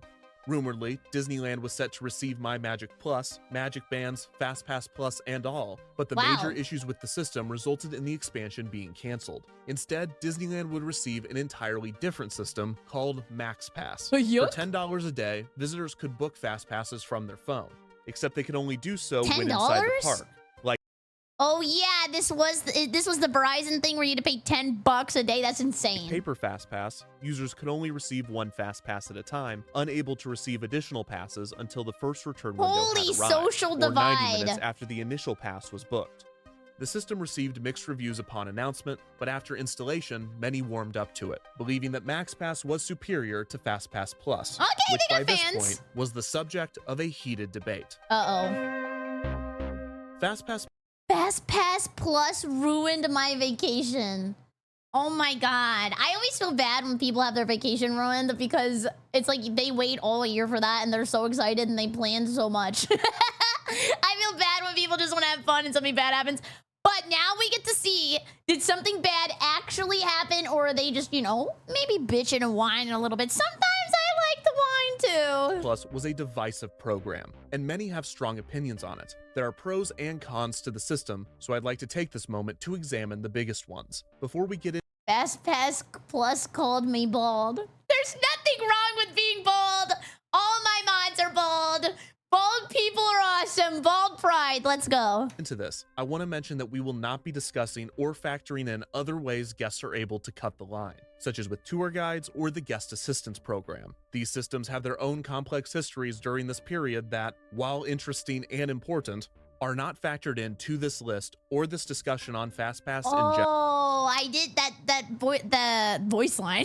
That line on the newspaper said that they were like getting away with stuff for disabled guests.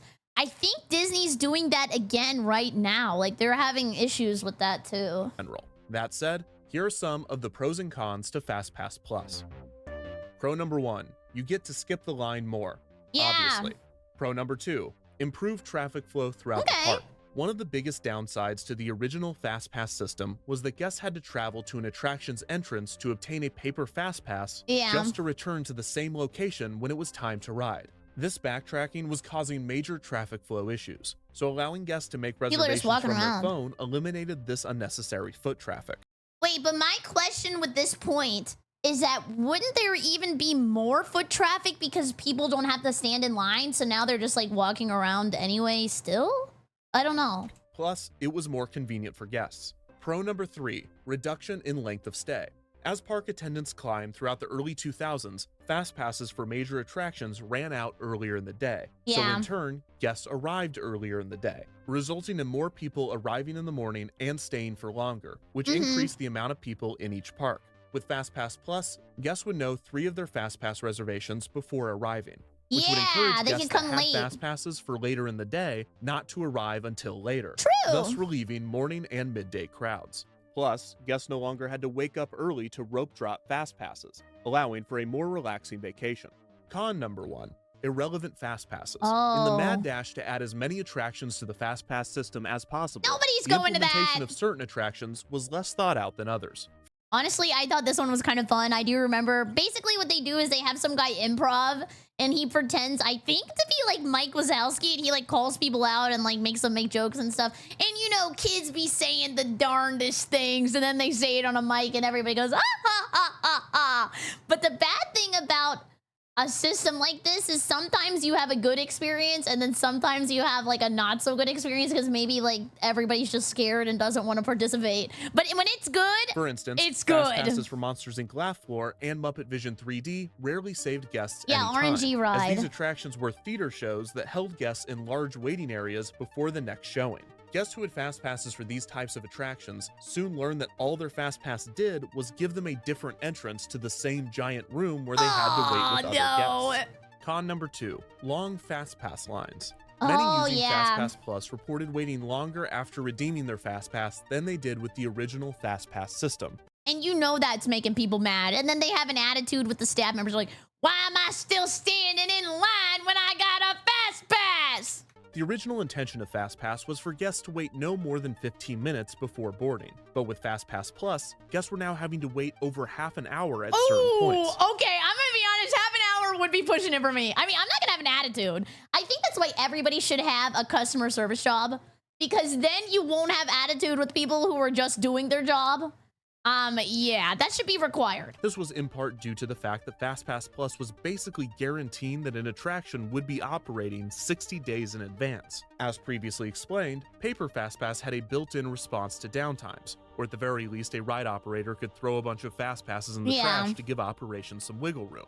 This was much more difficult with FastPass Plus. When an attraction went down, it might have already had an entire day's worth of FastPasses distributed. If the downtime was significant, anyone with FastPasses during the downtime were given an any-use FastPass with which they could use on any ride they chose, which backed up FastPass lines at other attractions throughout the park. If the ride was delayed but did not completely shut down, this caused a backup in the FastPass line for that ride. When there was a backup, the FastPass to standby ratio had to be altered to get the FastPass line under control.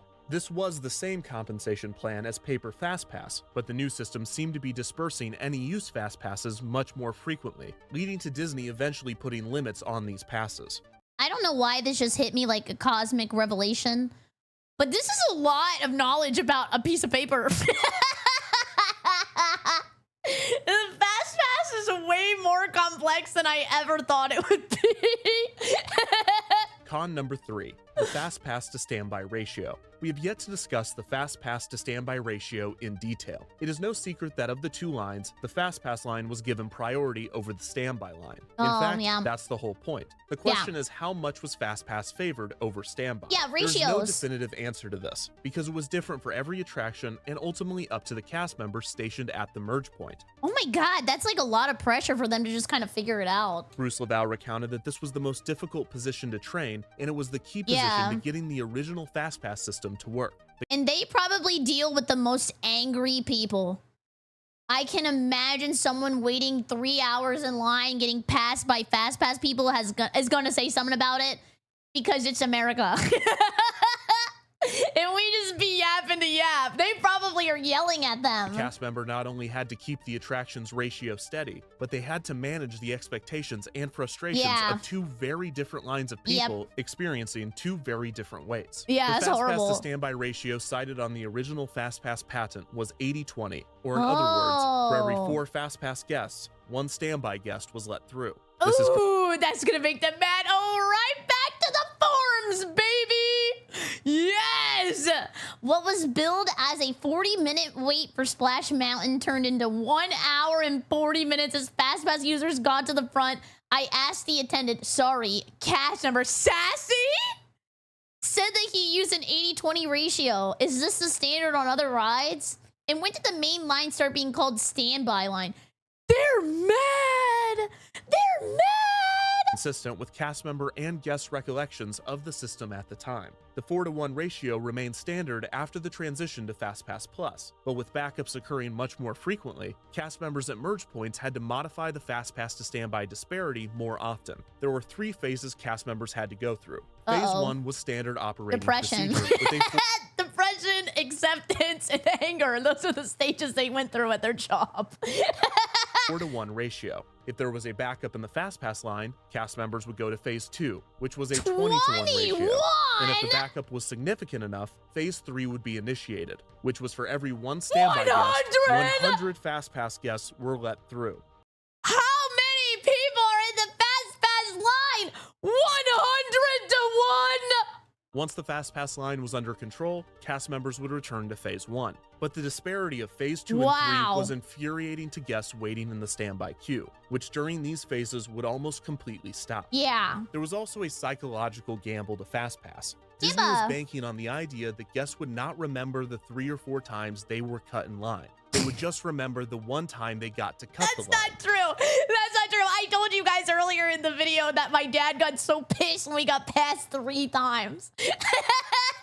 It's like negativity, right? Like, I'm gonna remember somebody saying something negative to me way more than I'm gonna remember something positive. So yes, being in the FastPass line is a positive. So I'm like, yippee! But if I see someone pass me 3 times, I am bitter and vengeful. I will remember your face for the rest of my life. This gamble seemed to pay off, but they were also working against another issue with the psychology of queuing. Now that FastPass was slowing down the standby line, the pace at which guests moved through the queue was much slower. In most cases, people prefer to spend 20 minutes walking at a steady pace True. rather than spend 20 minutes standing still. It feels like but you're the moving. latter was now happening frequently on FastPass attractions. In the pre-FastPass days, lines often stretched out of an attraction's dedicated queue. But it is important to remember that back then, these lines were moving 3, 4, or 5 times as fast. With FastPass, guests found that the amount of people waiting in the standby line was less than before, despite the wait time being the same or longer. Con number 4, FastPass availability. After guests became accustomed to the FastPass Plus system, it did not take long for them to figure out the best ways to use it. I love how everybody min-maxes the system. It's just an IQ check. In turn, FastPass availability was running out extremely fast for popular rides. Yep, Practically every day of the year, popular attractions would run out of FastPass availability completely before the day of operation. This was the case for 5 attractions at the Magic Kingdom, 3 at Epcot, 3 at Hollywood Studios, 2 at Animal Kingdom, and 4 meet and greets throughout the resort. This meant that nearly 17 experiences were out of FastPasses before guests even arrived to the park. This prompted Disney to hold back a small amount of FastPasses until the day of, where they would then drop these held back passes at different points throughout the day. That's actually a good this also idea. gave them the option to not drop these additional passes at all if the attraction was experiencing downtime. Still, unless a guest got lucky and snagged a FastPass during one of these random drops, or after another guest modified or canceled theirs, if they wanted a FastPass for a popular ride, they had to plan in advance. They do this now too at Tokyo Disney Sea. They opened up like this Tangled section of the park. I think that's what it was. It was like Tangled or Elsa or something like that. And you had to pay extra at a resort to get in, or you had to spend your entire day on your phone at the park refreshing and hoping that somebody canceled like a dinner reservation or something just so you could get in. Which leads me to pro number 4 and con number 5, planning.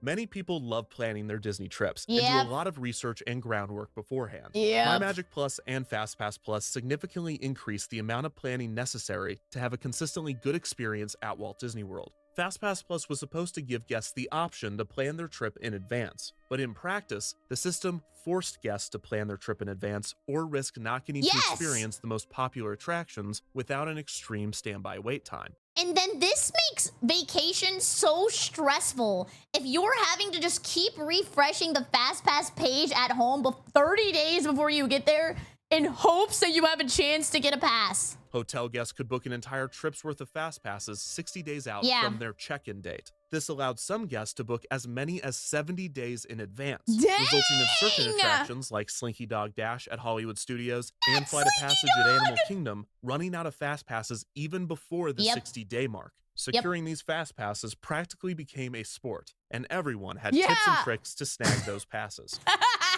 See, it's not even fun. It's min-maxing fun. All right, so we're going to start with prep you need to do beforehand. So you get 3 FastPass Plus reservations per day. No. They need notepad on the screen, okay? They need to be typing out what to do, and then I'll believe them. So once you hit the 60-day mark from your first night at your hotel, you can actually go on and book FastPass. Is he at Epcot right now? Length of your stay. Start with the last day of your vacation first. So the further out you can make it, the more likely you're able to get it. Also, if you take a longer trip, you're more likely to get it too. So if you need an excuse to take a longer trip, there you have it. Girl math, okay? I'm getting a longer trip just so you know. Me and the kids, we can get, a couple more fast passes, less lines. That means that we save money. Yeah, let's do that. So on my 60 mark day, I log on to My Disney Experience and I can start making FastPass selections at 7 a.m. Eastern Standard Time. This is like a tutorial from a master tier player, and I am a bronze Disney enjoyer. This meta is insane. Or 6 a.m. Central Standard Time, which is where I live. Because you want to make sure that you are logged in about 5 minutes before your FastPass window opens. I believe her. She's wearing the ears. Book them early in the day. That way you can get more FastPasses for different parks later in the day. You save that first hour of the day to ride some of the smaller rides, but then you try to set up your 3 FastPasses as soon as possible after that hour, as close as possible together. I have filled in a vague idea of what I want to do. Excel spreadsheet for my vacation ain't no shot. I'm at work. This is a 9 to 5. Oh, hell no. Do. I make a FastPass Plus list with all of the days, times, and rides I'm hoping to reserve. Oh my God. This is so much work for having fun. All it takes is some luck. That is a huge part of it. Please do not be thinking that. Yeah, they're planning a raid. Everybody get in the Discord by 8 p.m. Okay, we need to plan the Disney trip. Let's do a dry run real quick. This is like a super guarantee. So I guarantee you, by the time your 30-day window... Guys, I love theme parks, but holy crap. They love Disney. Like, they are making out with the mouse. Holy crap. ...comes up for off-property guests. Flight of Passage. Flight of Passage, Gone. Slinky Dog, Gone. Seven Dwarfs. Gone. Keep checking the app. Seriously, keep refreshing. Last minute fast passes pop up all the time. You'll be able to click Yep, that's what I was talking hour by about. Then basically your entire day is just sitting on your phone, not even enjoying because you just keep refreshing to see if you can get a fast pass. It's not even fun. You wasted more time being on your phone than you could have been like just standing in line. And if you just keep clicking hour by hour, it will reload and reload and reload and reload. So that's called pounding the app by... Pounding the app! Okay, I think Nikkei Nike players have been doing that for a long time, okay? They've been pounding that app. seasoned veterans of Disney World. And there are also tickets that are available, like after 5 p.m. tickets, okay? What you No way you said plap the app. Plap the app? can do is buy these tickets, and essentially what that gains you is 3 extra fast passes. And I would put this under a dummy name on, and then what you can do is reuse it the next day because you never entered the park with this. Oh, hack. I think that's it. We did it. We did it. Woo! Some savvy guests that knew how to use the system loved the new FastPass, and the extra planning was a welcome activity, adding even more anticipation to their upcoming trip while also guaranteeing certain experiences during it. Others knew how to use the system, but did so begrudgingly, disliking the over-planning and longing for the days of flexibility. Many more guests did not know the tips and tricks of the system, and thus missed out on the most valuable FastPasses, leaving them with only one option if they wanted to experience these 270 minutes. That is insane. No way I'm waiting 270 minutes for anything. popular rides. Con number 6, standby. By far the biggest complaint with FastPass Plus is the belief that the new system drastically increased wait times throughout the park. When the system was first introduced, Haunted Mansion and Pirates of the Caribbean, 2 attractions that did not previously offer paper FastPass, reported consistently higher wait times. On the other end of the spectrum, Space Mountain and Expedition Everest saw their standby waits decrease slightly. As the system was fully implemented, standby waits appeared to be longer. sad. And for years, fans have argued back and forth whether or not FastPass increases or decreases standby waits. See, isn't that funny? Okay, this is gonna be a weird math thing, okay? 270 minutes sounds bad, but for some reason, even though it's smaller number, when converted to 4.5 hours, sounds more depressing. Because I go 270 minutes, that's a long time. But then I see 4.5 hours and I go, oh my God, it was way longer than I really thought. Increases or decreases overall waits, or increases or decreases the amount of attractions a guest can experience in a day. Unfortunately, it is nearly impossible to answer these questions. Yeah. Statistics like these have not been reported by Disney, Of and course wait times not. before FastPass were not consistently recorded. And even if they were, it would be unfair for numerous reasons to compare these numbers. Yeah. Even doing the math ourselves would be almost impossible. The equations necessary to determine what a virtual queue system such as FastPass does to a theme park is much too complicated for a spreadsheet. In order to answer these questions, we would actually need to create a computer simulation. Oh my God, Stanley Parable ass PC. That is insane. I feel like I'm playing Minesweeper and what was the name of that pinball game? Space Invaders Pinball! Like one of the ones Bruce Laval created during his time at the company. Even then, this is no small task. someone would need to pay an industrial engineer to create a complex computer simulation of a theme park, populated that's with agents, really complex. all with unique preferences, riding attractions of varying capacities and run times in order to compare and contrast wait times, number of rides ridden, and that is not a simulation. That is Zuma for the Xbox Arcade.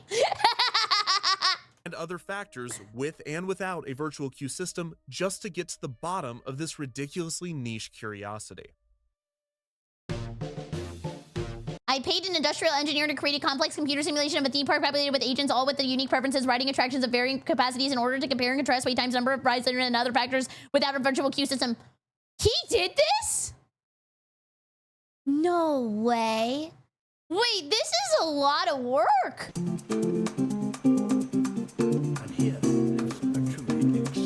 Shapeland. Oh, that's cute. Oh, look at all the little guys. Hey everybody, I made a theme park in the computer.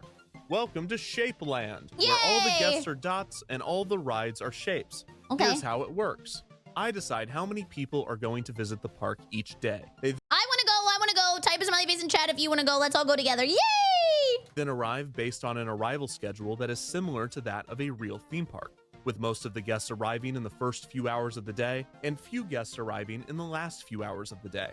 Well, that's pretty accurate. Each guest independently makes decisions on what they are going to do. To ensure variability, there are 7 different archetypes I want a balloon. of guests: ride enthusiast, ride fan, average tourist, activity fan. Oh, I love activities. I think activities are so fun. Annual pass holder. That's me. Entitled annual pass holder. That's me too. And vlogger. Oh, that's Each not of me. these archetypes determines 3 factors. Wait, so I'm thinking like my class. There's like mage, tank, dex. The first is stay time preference. This dictates how long the guest wants to stay at the park. For instance, the ride I want to stay all day. I paid for all wants to stay day. at the park for 9 hours. Yeah, I while paid the for that. average tourist archetype only wants to stay around 7 hours. The second factor is balking point. The ride enthusiast has a balking point of 4 hours. 4 hours? Oh, hell no. I'm an enthusiast, but I'm not waiting 4 hours for a ride. Meaning that they refuse to ride a ride that has over a 4-hour wait. Yeah,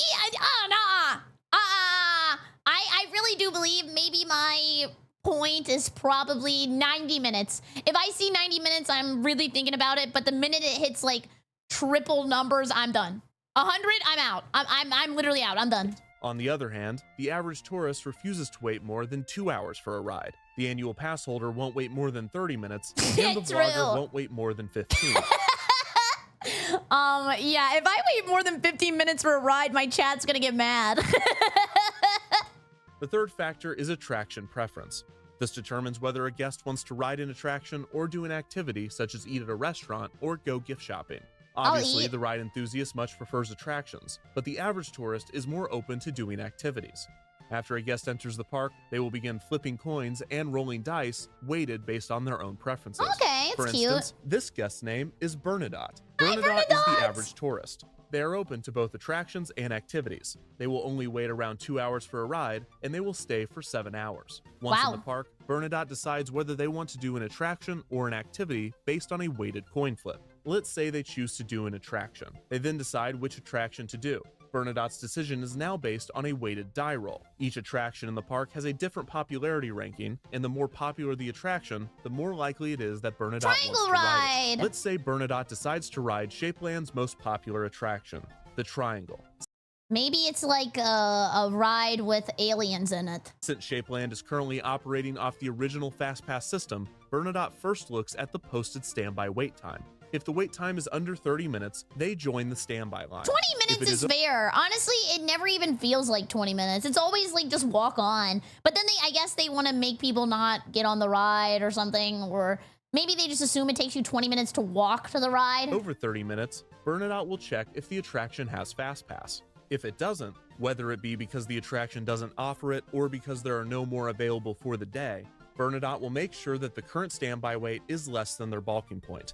If it is, they will join the standby line. Cool. If it isn't, they will go back to the hub and decide to do a different attraction. In the Wait, how are they going to the hub? This is Florida. They banned the hub. case that the attraction does offer FastPass and still has some available, Bernadotte will grab one and be assigned a return time. The equation that determines Bernadotte's return time is the same one used at the original FastPass kiosk. Actually, I guess Shapeland could be anywhere. Like shape. I was about to say, what's like a shape? What's a shape planet? And then I was like, wait, Earth is a shape. It's a circle. Is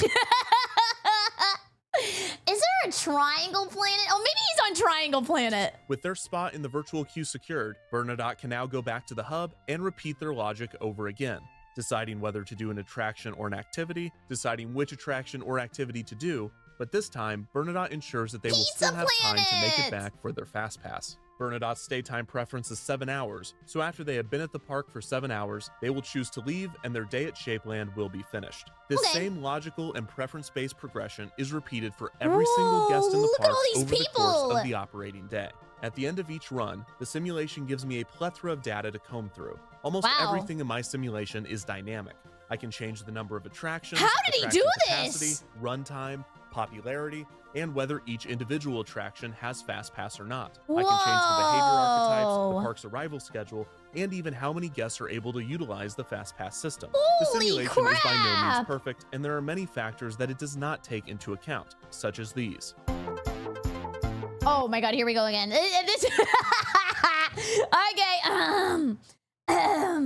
The simulation does not take into account walking or attraction distance. Guests teleported everywhere and don't consider distance when making decisions. However, walking times are simulated as an activity. Guests do not have the attractions that they want to do before entering the ride. Oh, wait, here, I have to move you out of the way. Sorry. See, if I just get canceled for something absolutely crazy, I want to do medical commercials. Guests do not have the attractions that they don't want before entering the park. All attraction decisions are made based on popularity, weighted die roll, and the checks for booking point, adult, child eligibility. Guests do not leave for any reason other than the stay time preference that I've met. Guests cannot leave and re-enter the park. Guests travel and think independently. No pairs or groups. No!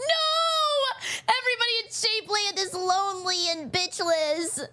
Guests travel and think independently. No pairs or groups. Attractions never experience downtime. The standby times are not the exact. The standby wait times are exact and not no inflation. There is also one park pass. There's only one park, so no park hopping because, my god, I don't even want to think about what would happen. I ran the simulation 3 times, one with no FastPass, one with the original paper FastPass, and one with the system that simulates FastPass Plus to the best of the simulation's ability. More info on that here. Oh my god! So after obtaining and organizing the results, some fascinating patterns emerged. First, let's discuss what results we will be looking at. Whenever discussing the pros and cons of FastPass, do a react to your cancel document, upload it. Honestly, has anybody ever been crazy enough to react to their own canceling? That would be pretty based. Oh wait, XQC did that? Asmod Gold? FastPass, 3 factors always seem to emerge: standby wait times, overall wait times, and average number of attractions ridden. Thanks to Shapeland, we finally have answers as to how virtual queue systems affect these results when all other factors remain constant. Let's first examine standby wait times. These are the average standby waits for Shapeland's 10 attractions throughout a 12-hour operating day, when there is no FastPass implemented throughout the park. As you can see, we still get huge waits. The Triangle has a wait of over 3 hours. Oh my god! Everybody wants to ride the Triangle. I want to ride the Triangle. Do you guys want to ride the Triangle? It seems pretty fun. There are 2 rides, the Square and the Circle, that have 1-hour waits, Dang, while the those Hexagon rides and suck. Octagon have no waits and are typically walk-ons. Well, that's horrible. Let's see what happens when we add FastPass to the 3 most popular attractions and operate the park with the original paper FastPass system. Whoa, the line wait went times up? increase for every single attraction. What? The Triangle's average standby wait increases by 15 minutes. The Hexagon is no longer a walk-on, but the Octagon still is. Okay, that ride's horrible. FastPass Plus. Again, every wait time increases, except for one. The standby wait for the most popular ride, the Triangle, is 20 minutes less than with the original FastPass system, and 5 minutes less than with no not even that much of a FastPass. change. The reason for this is clear when you look at the wait times throughout the rest of the park. The Octagon, which was a walk-on with both no FastPass and the original FastPass system, now has a 15-minute wait. Whoa. The Oval has jumped from a 5-minute wait with no FastPass to a 35-minute wait under FastPass Plus. Hexagon, which was a walk-on with no FastPass, now has an hour wait with FastPass Plus. Maybe it's like people just pick up the fast passes because they can, and then it inflates ride times because maybe like the ride that they wanted to ride didn't have any fast passes anymore, so they just got the ones for like the other rides they don't really care about that much, so there's more people standing in line because of the availability of a fast pass.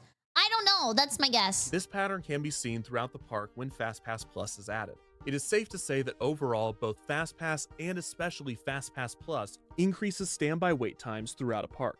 The average standby wait with no FastPass was 41 minutes. With FastPass Plus, it is now 67 minutes. If FastPass was completely removed from the Walt Disney World parks, wait times would almost certainly decrease. But this is not the full story, because many guests are not waiting in the standby line. They're skipping them. Let's now examine the average overall wait. This takes into account both the guests waiting in standby and the guests waiting between 5 and 15 minutes in the FastPass line. For our purposes, we're not considering the time in between guests obtaining their FastPass and redeeming it as part of their wait. While in the original FastPass system, guests are technically waiting during this period. Their ability to multitask would throw off these calculations, resulting in some guests being able to wait more hours than there are in a day. And it would make FastPass look like it increased waits for everybody, which is not fair to the system. Also, with FastPass Plus, how would you even do this? I don't know. Would this guy wait 60 days to ride 7 Dwarfs? I guess, technically, but that might throw things off a bit. Anyways, the average posted wait in Shapeland with no... Is there anything I would wait 60 days for? Well, I've been waiting more than 60 days for the new Elder Scrolls. Yeah, it's been like 60 years. FastPass is 41 minutes. So if a guest did every attraction in the park in a single day, their average wait per ride would be 41 minutes. Bloodborne on PC, you're not waiting 60 days, you're waiting for 60 FPS. However, few guests actually do this, and most gravitate toward the popular attractions. So Shapeland guests actually find themselves waiting, on average, 58 minutes per attraction. With the original paper FastPass, the average posted standby wait was 48 minutes, but the overall average wait, when factoring in both guest standby line decisions and those skipping the line entirely with FastPass, was only 40 minutes. 18 minutes less than without FastPass. But how is this possible? As we discussed, service rate or capacity is determined mainly by design and operation, and it's nearly impossible to increase an attraction's maximum capacity after it's been constructed. Yeah, you'd have to inflate the ride. Put more ride cars on Space Mountain or make it go faster. It wasn't designed for that. So when we add paper FastPass to Shapeland, Shapeland's top rides such as the Triangle and the Square see little to no increase in the number of riders. Yeah, why am I paying for a FastPass when I could just threaten people in front of me and cut the line? Interesting. That is a free strat. Might be meta. Hasn't been patched.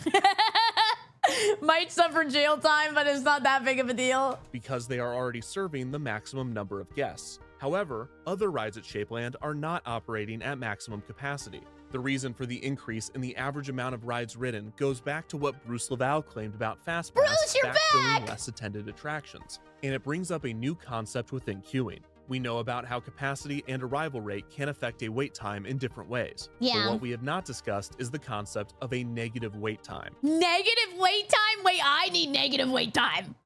I want to go back to being like 23. How many negative lines do I have to stand in to be 23 again? Now, a wait time cannot be negative in the sense that you can get time back. For instance, I can never give you back the time you've wasted watching this video. Okay, good one. It's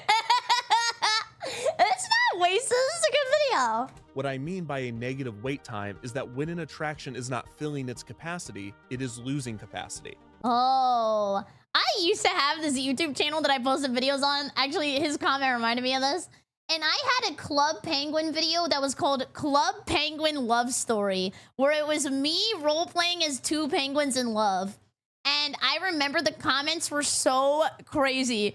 Like, it was me over and over again, but I was like 2 girl penguins, and they were like, oh, this video's gay. I was like, okay. Then the other comments were like, guys, be nice, okay? This is her first video. By the way, can I get my 18 minutes back?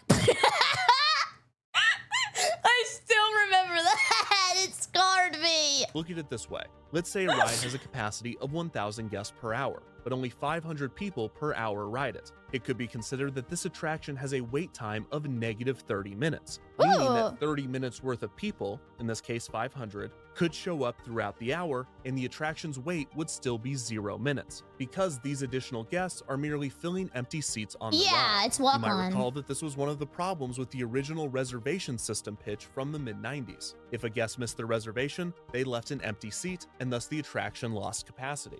FastPass not only avoids this problem, but it actually helps other attractions at the park. Without FastPass, 1,900 guests rode the Octagon. With Paper FastPass, 4,800 guests rode the Octagon, an increase of over 150%. But the average posted wait time never breaks 0, because these people are filling empty seats and increasing the capacity I get it. I feel like I'm back in This school. explains why with FastPass, despite most attractions' standby waits rising, guests on average waited less, because unlike with no FastPass, guests were actively being pushed to attractions with 0 waits, which dropped the average overall wait per attraction. However, with FastPass Plus, this 0 wait threshold is broken in most cases, as with the Octagon, which previously went from a walk-on to an average of a 15-minute wait. The average standby wait in Shapeland with FastPass Plus is 67 minutes, but the overall average wait per attraction was 42 minutes. This is interesting, because while more people are skipping the line more often than with the original FastPass, the rise in standby waits throughout the park are so significant that there is no change to the overall wait. In fact, the average overall wait per attraction with Paper FastPass was 2 minutes less than FastPass Plus. FastPass does reduce average overall wait times by encouraging guests to go to underutilized Do other attractions, stuff, yeah. so long as those exist. Finally, let's look at the average. Do you think they have like rides that suck up more people? That's a bad way to word it. Are there rides that they make that have huge capacities just so that there's more people on the ride? I'm like explaining this poorly, but I feel like you should have like one very big ride where a lot of people can ride it, so that way they're not standing in lines for other rides. Does that make sense? Yeah, like spillover rides. Or like shows. That's a good idea. Maybe that's why some places have shows. Average number of attractions ridden. And if you've been paying attention, you should already know the answer to this one. In the park with no FastPass, guests ride an average of 3.31 rides. But really, the distribution looks like this. 22% of guests ride 2 rides, 21% ride 3, 16% ride 4, and the percentage declines from there. You can also see that around 13% of guests only ride 1 ride and 3% ride none. If I'm riding only 1 ride at a park, I'm going home pissed. What a waste of my time! These are mostly people that favor activities and have a limited amount of time in the park. When the original FastPass system is added, the amount of attractions ridden increases, going from 3.31 to 3.77. With FastPass Plus, we again see an increase, jumping to an average of 4.23 rides per guest per day. On average, almost every single guest gets to ride 1 additional ride with the new system. Wait, yeah, this is like maybe kind of on par with like a wedding. I spent 60 days planning 1 day. And it's supposed to be fun? This is significant and proves FastPass Plus's merit as a tool for guest distribution. But it's not the full story. This is the distribution graph that we viewed earlier for when Shapeland has no FastPass implemented. This is what it looks like with FastPass Plus when the average amount of attractions ridden increases from 3.31 to 4.23, assuming that the distribution is even and the system is fair to all guests. However, that is not FastPass Plus. This is the actual distribution graph for Shapeland under FastPass Plus. As you can see, more people experience less attractions, and more people experience a lot more attractions. Yeah, so this is just skill issue, right? Like if you can use the system, you will be happy. But if you don't know how to use your phone, you got like a, what are they called? Like a jitterbug? Grandma got the jitterbug? Yeah, you're screwed. You're screwed. Less people are able to do what could be considered a reasonable amount of attractions. In this case, 3 to 7 in a single day. With FastPass Plus, more guests are able to experience 8, 9, 10, 11, and someone found out how to do 39 rides in a day. 39 rides? I would be projectile vomiting everywhere. People that got fast passes for long waits like the Triangle and spent most of their time riding shorter waits like the He just rode the Octagon like 4 times. He was trying to get the stats up.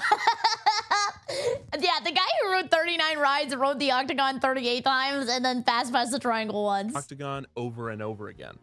Meanwhile, the amount of people riding only 2, 1, or even 0 attractions is up from no FastPass and is far more than in the ideal FastPass Plus distribution. Yeah. This is because the waits for rides like the Triangle, Square, and Circle are so long that if a guest chose to wait in it, they didn't have time to do anything else. Yeah. Other guests want to ride rides, but they don't want to wait over an hour. So if they enter during midday, they instead choose to eat a meal, gift shop, and then leave because What?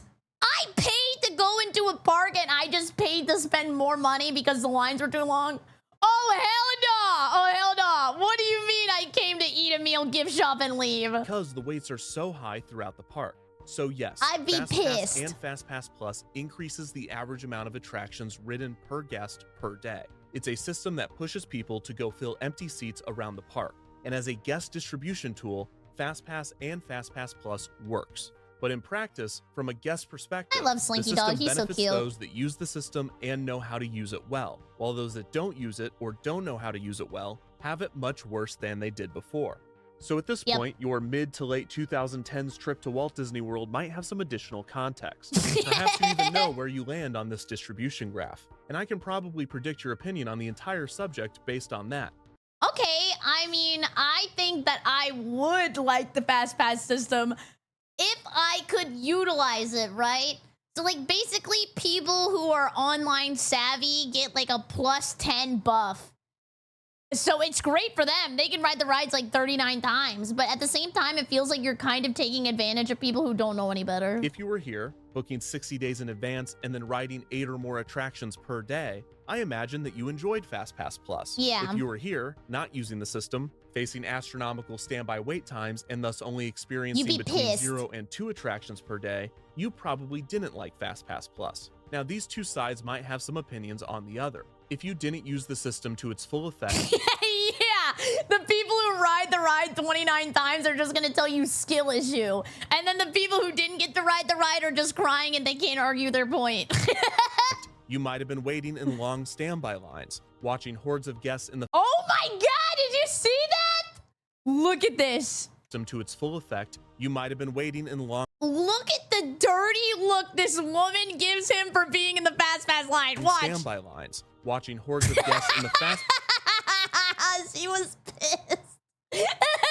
pass line cut you just because they researched the tips and tricks and were able to pay for an on-property hotel. Those Yeah. using FastPass Plus to their advantage believed it was those people's fault for not doing their research Yeah. and using the system that was available to everyone, despite that system requiring a certain amount of time, energy, technological literacy, English proficiency, and money for on-site True. hotels. Even if you benefited and loved FastPass, the truth is that it only worked so well for these people because it worked so poorly for these people. That's what I said. It's like taking advantage of people. It's kind of sad. Otherwise, most everyone would be here in the middle. Yep, it'd be But in the since middle. this is not the case, a palpable disdain exists between both camps of guests. In queuing theory, this is called Class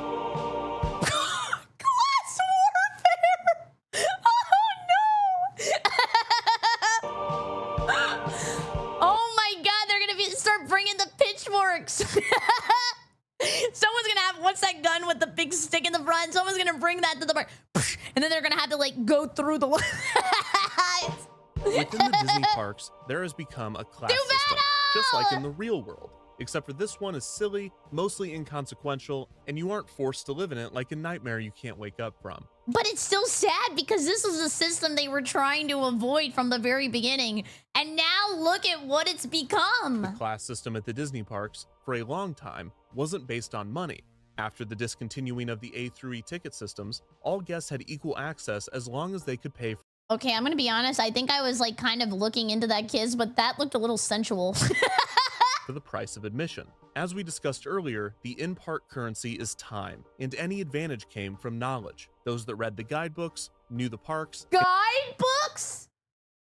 I have to study to go on vacation?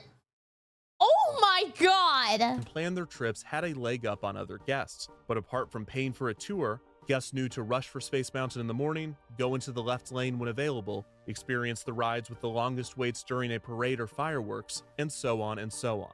I'm starting to think think going to Disney has a syllabus and homework and a professor that nobody likes. In Shapeland, under no FastPass, it takes guests an average of 6.5 hours to experience the top 6 attractions. If people showed up earlier in the day, they would have a jump on other guests. But for the most part, there are no hard lines separating visitors. This was introduced with the original paper FastPass, but this was still a system that was free. It's like Pandora's with knowledge Pass. still being the dividing factor. This is how long it takes on average for a guest to do the top 6 attractions at Shapeland, but this time with paper FastPass. Oh, Here we see the different knowledge classes emerge. This is split between those that know the system in and out, those that know how to use the system on a basic level, and those that did not use the system at all.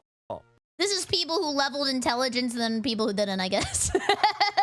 But I just kept pushing for Dex. Those that knew the system best could do the 6 attractions in less than 4 hours. Those that knew the basics of the system could do the 6 attractions in 6 hours. And those that didn't use the system would have to spend 8 hours in order to experience the 6 attractions. You're like sucking their Money life was reintroduced force. into the equation with FastPass Plus. Guests that stayed on property would get to book 60 days in advance as a perk of their stay. Huge buff, and huge if they buff. utilized this perk, they could experience Shapeland's 6 attractions in less than 4 hours. Dang! Those that understood the system but had to book within the 30-day window as opposed to the 60-day window would have to spend 6 hours to do Shapeland's 6 attractions. Yeah, because they took all the passes already. There's like none left.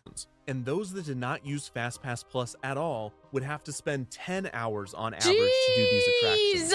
And this is not accounting for walking, meals, bathroom breaks, or any other non-attraction activity. The disparity between these 3 systems and their categories of access is staggering. Yeah. And it showed just how much FastPass Plus favored those that got premier access to the system.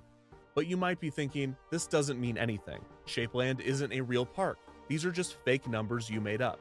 But Yeah, I didn't think about that. That's true. Oh. Because Shapeland is actually Animal Kingdom. Wait, what? It was real the whole time? The triangle is Flight of Passage, the square is Expedition What? Everest, the circle is Navi River Journey, and so on. More than They were real rides the whole time? So I can actually ride the triangle? Well, I mean, I guess not. I don't think I have a FastPass. Wow! that, the entire simulation is based off of a specific day at Animal Kingdom.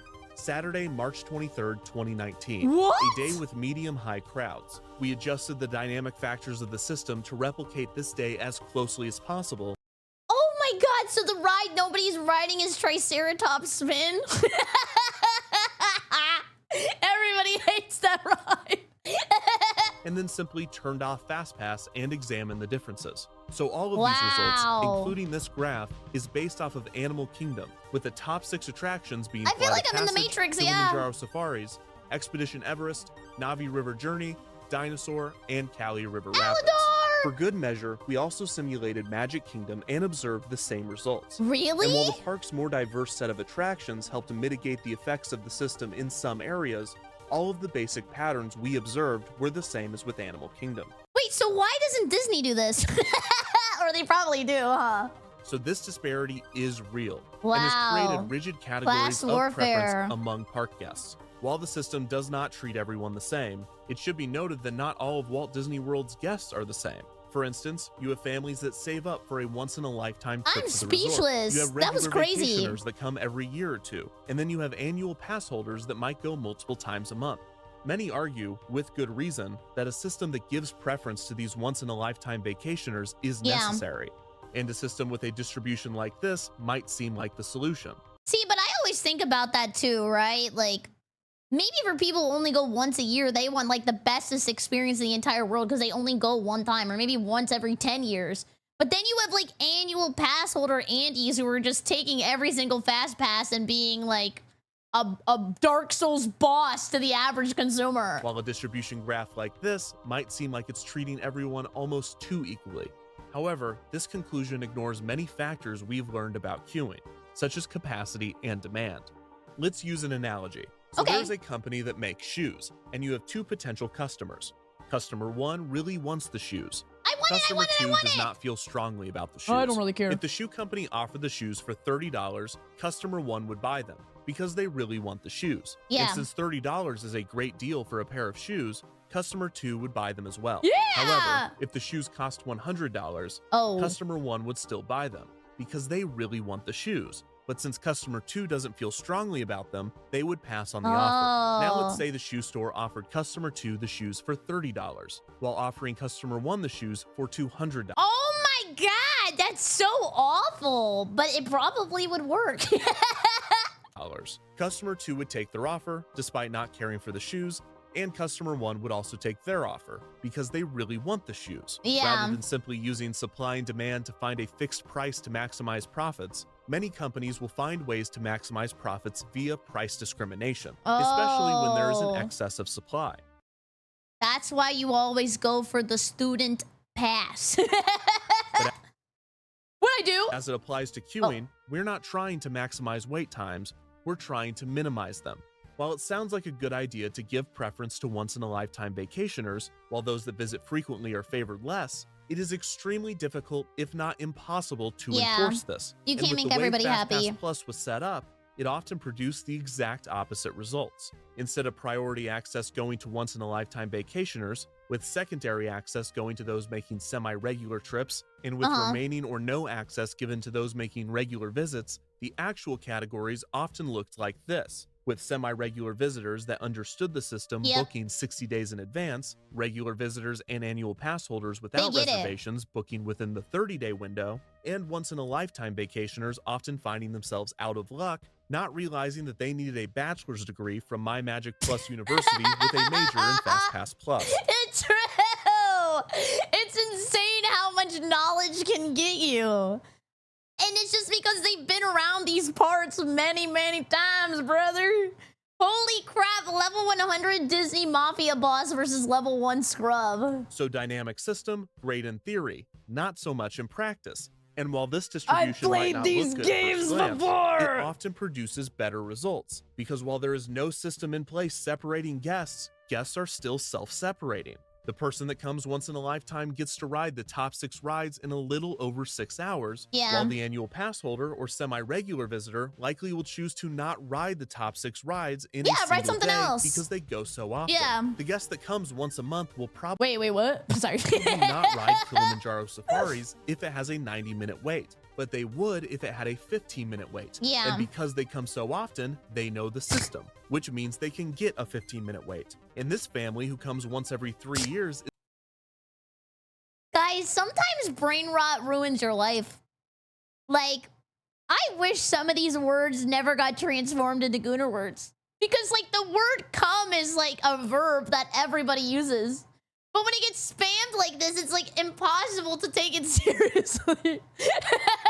is determined to ride Kilimanjaro safaris no matter the wait, but because they come so infrequently, they don't know the system, so they have to wait longer, which they do because they don't visit that often. Yeah, they have no to choice. Raise the stakes, for the regular visitor with an annual pass, the cost of their visit is abstract, as they paid a fixed annual price and likely already got their money's worth. While this family knows exactly how much it costs for them and their children to be inside of the park that day, increasing the pressure to get their money's worth. And that's why they get mad and they yell at the poor, like, 19-year-old trying their best at their summer job. Thus increasing the amount of time they are willing to wait. And because the capacity of rides are determined by design and operation, the supply is finite. So this exact scenario plays out over and over again to the point where someone might just wonder, hey, if you have a limited amount of shoes to sell, stop giving them to people that don't want them for $30. Instead, just get rid of the system and let people self-select. Some rides will have long waits, some rides will have short waits, but at least everyone will be making a personal decision based on the context of their visit, and not fair. how good they are at playing the My Disney Experience app as if it were a slot machine. I know that some might disagree with this conclusion.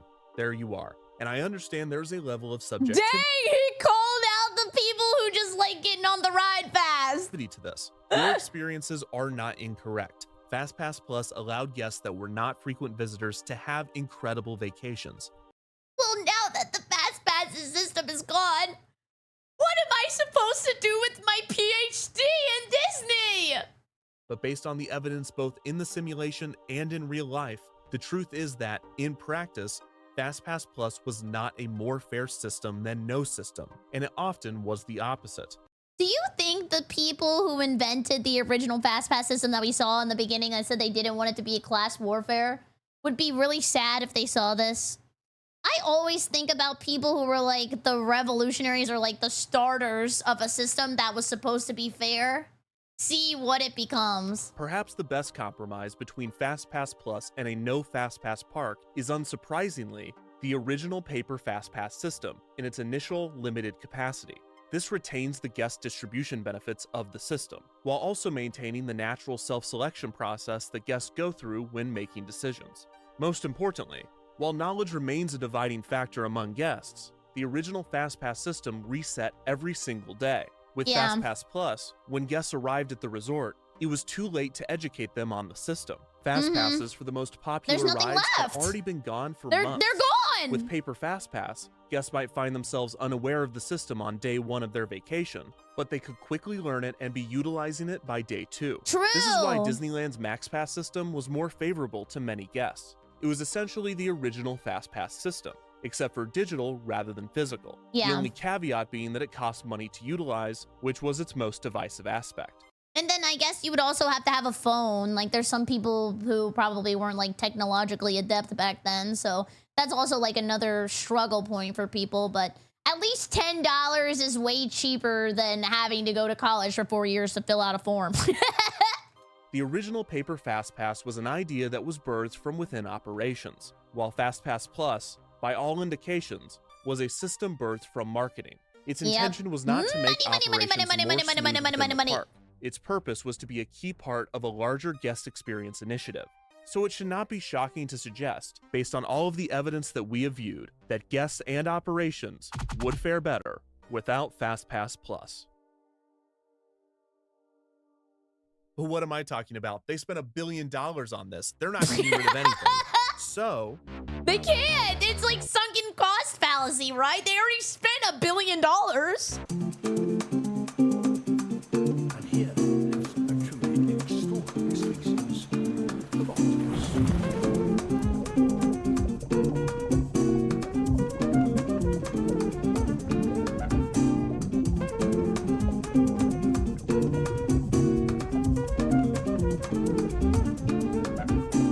has turned into a $1 billion monster that is now actively eating guests at the park. It's eating them? Actually, me next, because I really don't want to have to worry about going to work. That's what I would be thinking about as bartending. What do? You could kill the monster, but you don't want to, because you spent $1 billion making it, and some guests have befriended the monster and have really come to like it, so that would be sad for them. You know what? F you, F your monster, your mom, your FastPass, okay? Okay, so we're not killing it. Okay. What if the monster was friends with everybody? Can't do that. As long as the monster is still alive, it has to eat a certain amount of people. What if the monster had more friends than it does now? In order for the monster to be able to have more friends, i.e. FastPass users, there would need to be more ride capacity. This could be done by adding new attractions. However, many but what argue about that space? this would trigger induced demand, which is when increasing the supply of something also increases its demand. The most common example being a highway adding another lane. And it never works. Every time they add another lane to the highway, it seems like there's 900 more cars. Rather than reducing traffic, it actually increases congestion. Yeah. This is not perfectly comparable to theme parks. The reason traffic increases when you add a lane to a highway is because the increased supply reduces the price, or in this case, congestion, enough for the demand to increase in response. New drivers are not generated simply by the allure or appeal of the lane itself. However, in theme parks, this is the case. New rides. That's beautiful. I will say, we've been shitting on Disney a lot this video, but their theming is really good. They have great theming artists. Especially good ones almost always draw in new guests. That's beautiful. Often offsetting any capacity gained by the addition. Also, building new rides is expensive and takes time, and is by no means a quick fix. What if you could increase the capacity of an already existing ride? Like more As we trains? discussed, ride capacity is finite and is determined by design and operation. You You can't could just kill put people. more ride cars on Space Mountain or make it go faster. What if it wasn't? Make it go faster! Make it go faster! That's a a great idea. They should do what they did at Action Park and just make every ride go 900 miles an hour, and whoever lives, lives, and whoever dies, dies. Isn't finite. Well, unfortunately it is. Unless you were to just build a second Dumbo right next to the first one. So they did that. But that's an easy one. You can't. I think they do that. They did do that? What? I think that they do that kind of with Starbucks. If you've ever seen a Starbucks and you've seen one that's also very close to it, I think they do that to like suppress competition though, right? Because if there's 2 Starbuckses, and that means that like a Dunkin' Donuts couldn't have bought that building and like made a Dunkin' Donuts. You can't do that with most rides. Like you can't just build another theater for Soarin'. Yeah, what if we take all the guests and put them somewhere else? Oh, that's a great idea. Everybody go to Walmart. Can actually, and they did. But that was to support the new Soarin' Around the World ride film. Would they really do that with a ride just to quietly increase capacity? Toy Story Midway Mania will get 3rd track. Oh my god! But despite all of these strategies to increase capacity and thus slow down the monster continued to grow for a factor that we have not even discussed yet. I'm scared. He's really big. Attendance. When Paper FastPass was introduced in 1999, 42.6 million people visited Walt Disney World annually. 42.6 million. That is so many people. They are printing money. It's insane. When XPass was developed in 2008, 47.1 million people visited annually. By the time FastPass Plus rolled out in 2013, 50.1 million people visited annually. In 2014, 51.5 million people visited. In 2015, 54 million. By 2019, over 58 million people were visiting the resort annually, a 16% increase since when FastPass Plus was introduced. Do you think that's gone down, like, in recent times? Because I think people are more mad about how busy the park is, or how, like, dirty the park is, or how old some of the rides are. I wonder if they've had ups and downs since then. Oh, yeah, from Cough Cough, that makes sense. And also, I think it's because so many people in the US grow up and they hear that like Disney is like the most magical place ever. They all want to go. You have to go at least once. So it's like, imagine everybody in the US has heard that they have to go one time. That is insane. Like they have customers for life. They have customers since they're born. The FastPass system was designed to be dynamic, but the rate at which attendance increased was unpredictable. And FastPass Plus did not operate well under it, so the monster only grew bigger. Some parks fared better than others. For instance, Magic Kingdom has a wide array of attractions and appeals to many different demographics. Well, it also has the castle, right? Because everybody wants to get a picture with the Disney World castle, so they're gonna go to Magic Kingdom. And it has all the lands. The one park that does suck is unfortunately Shapeland. It's because Animal Kingdom gets so hot, there's no coverage, and it hurts so bad to walk around. It is so spicy.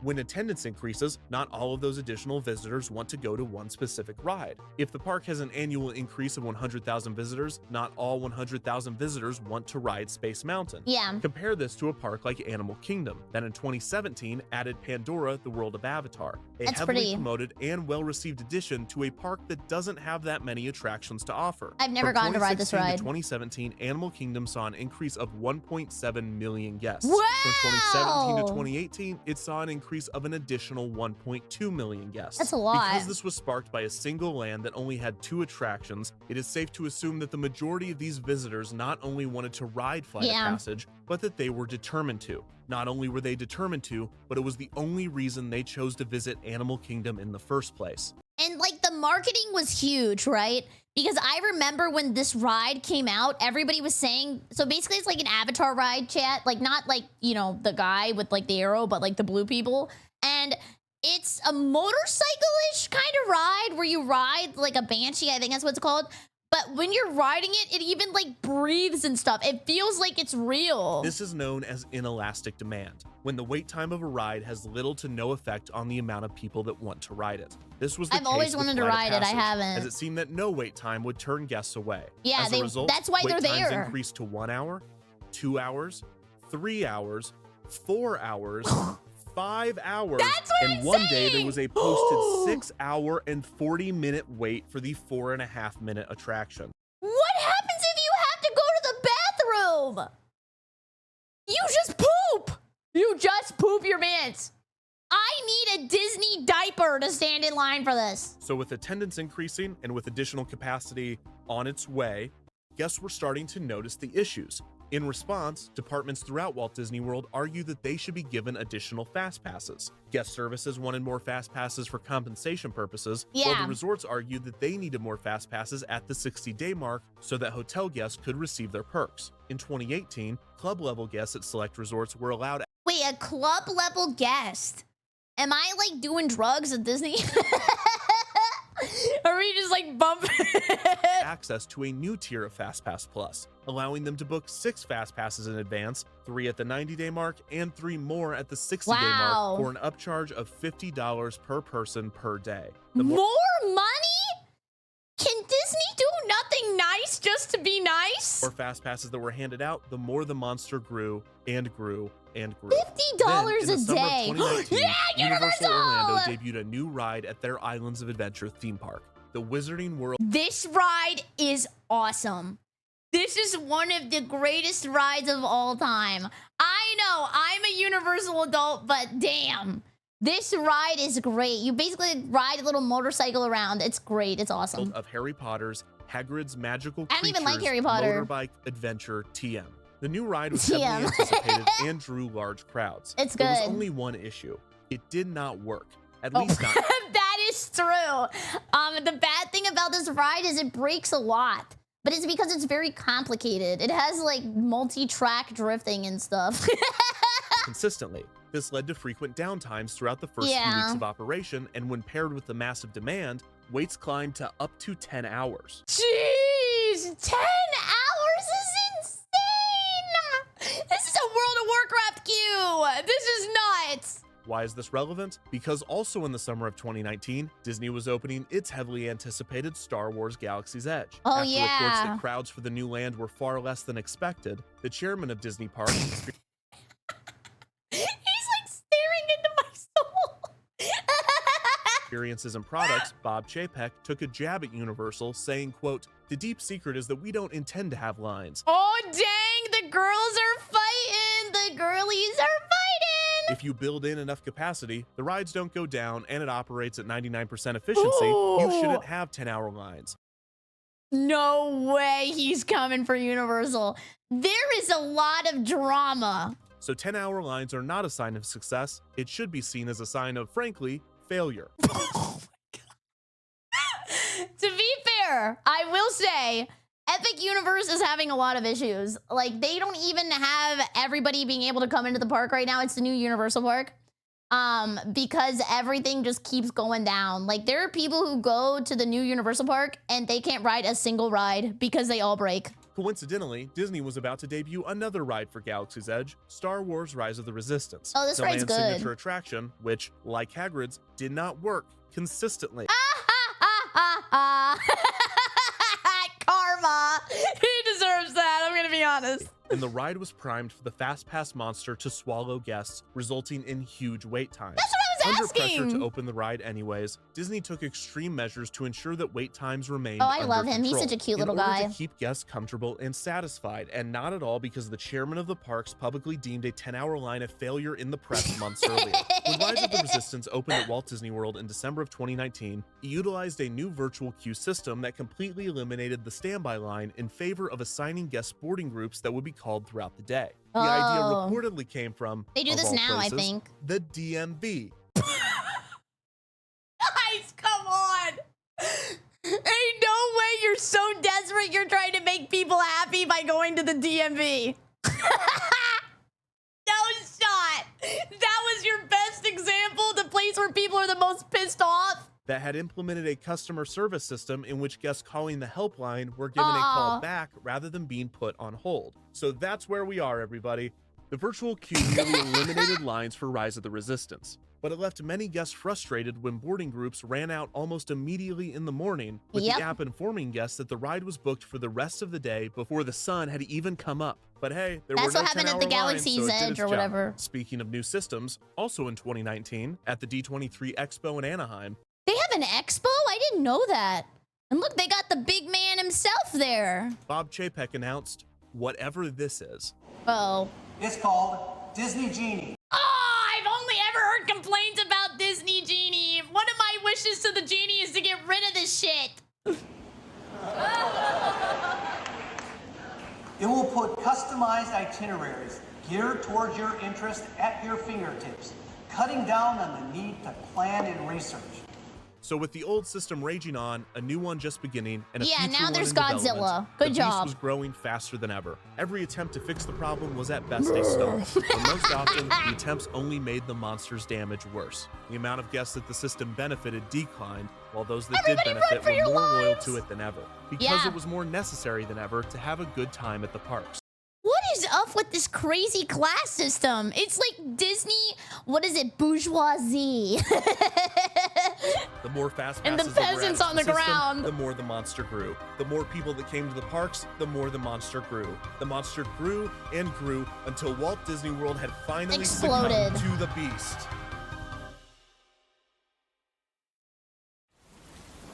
Oh my god, now I gotta look up like Kirito. Oh, not Kirito, that guy from Tokyo Ghoul. Well, boss, good news. We broke everything. Huh? What do you mean? You know that thing that doesn't directly make us money that we spent $1 billion on? Yeah. Yeah. Well, it's broken. But on the bright side, it also broke everything. Look. Those people are just trying to go to the attractions. Why is it? Eating them? I don't know. Why is Sorry, it eating those people?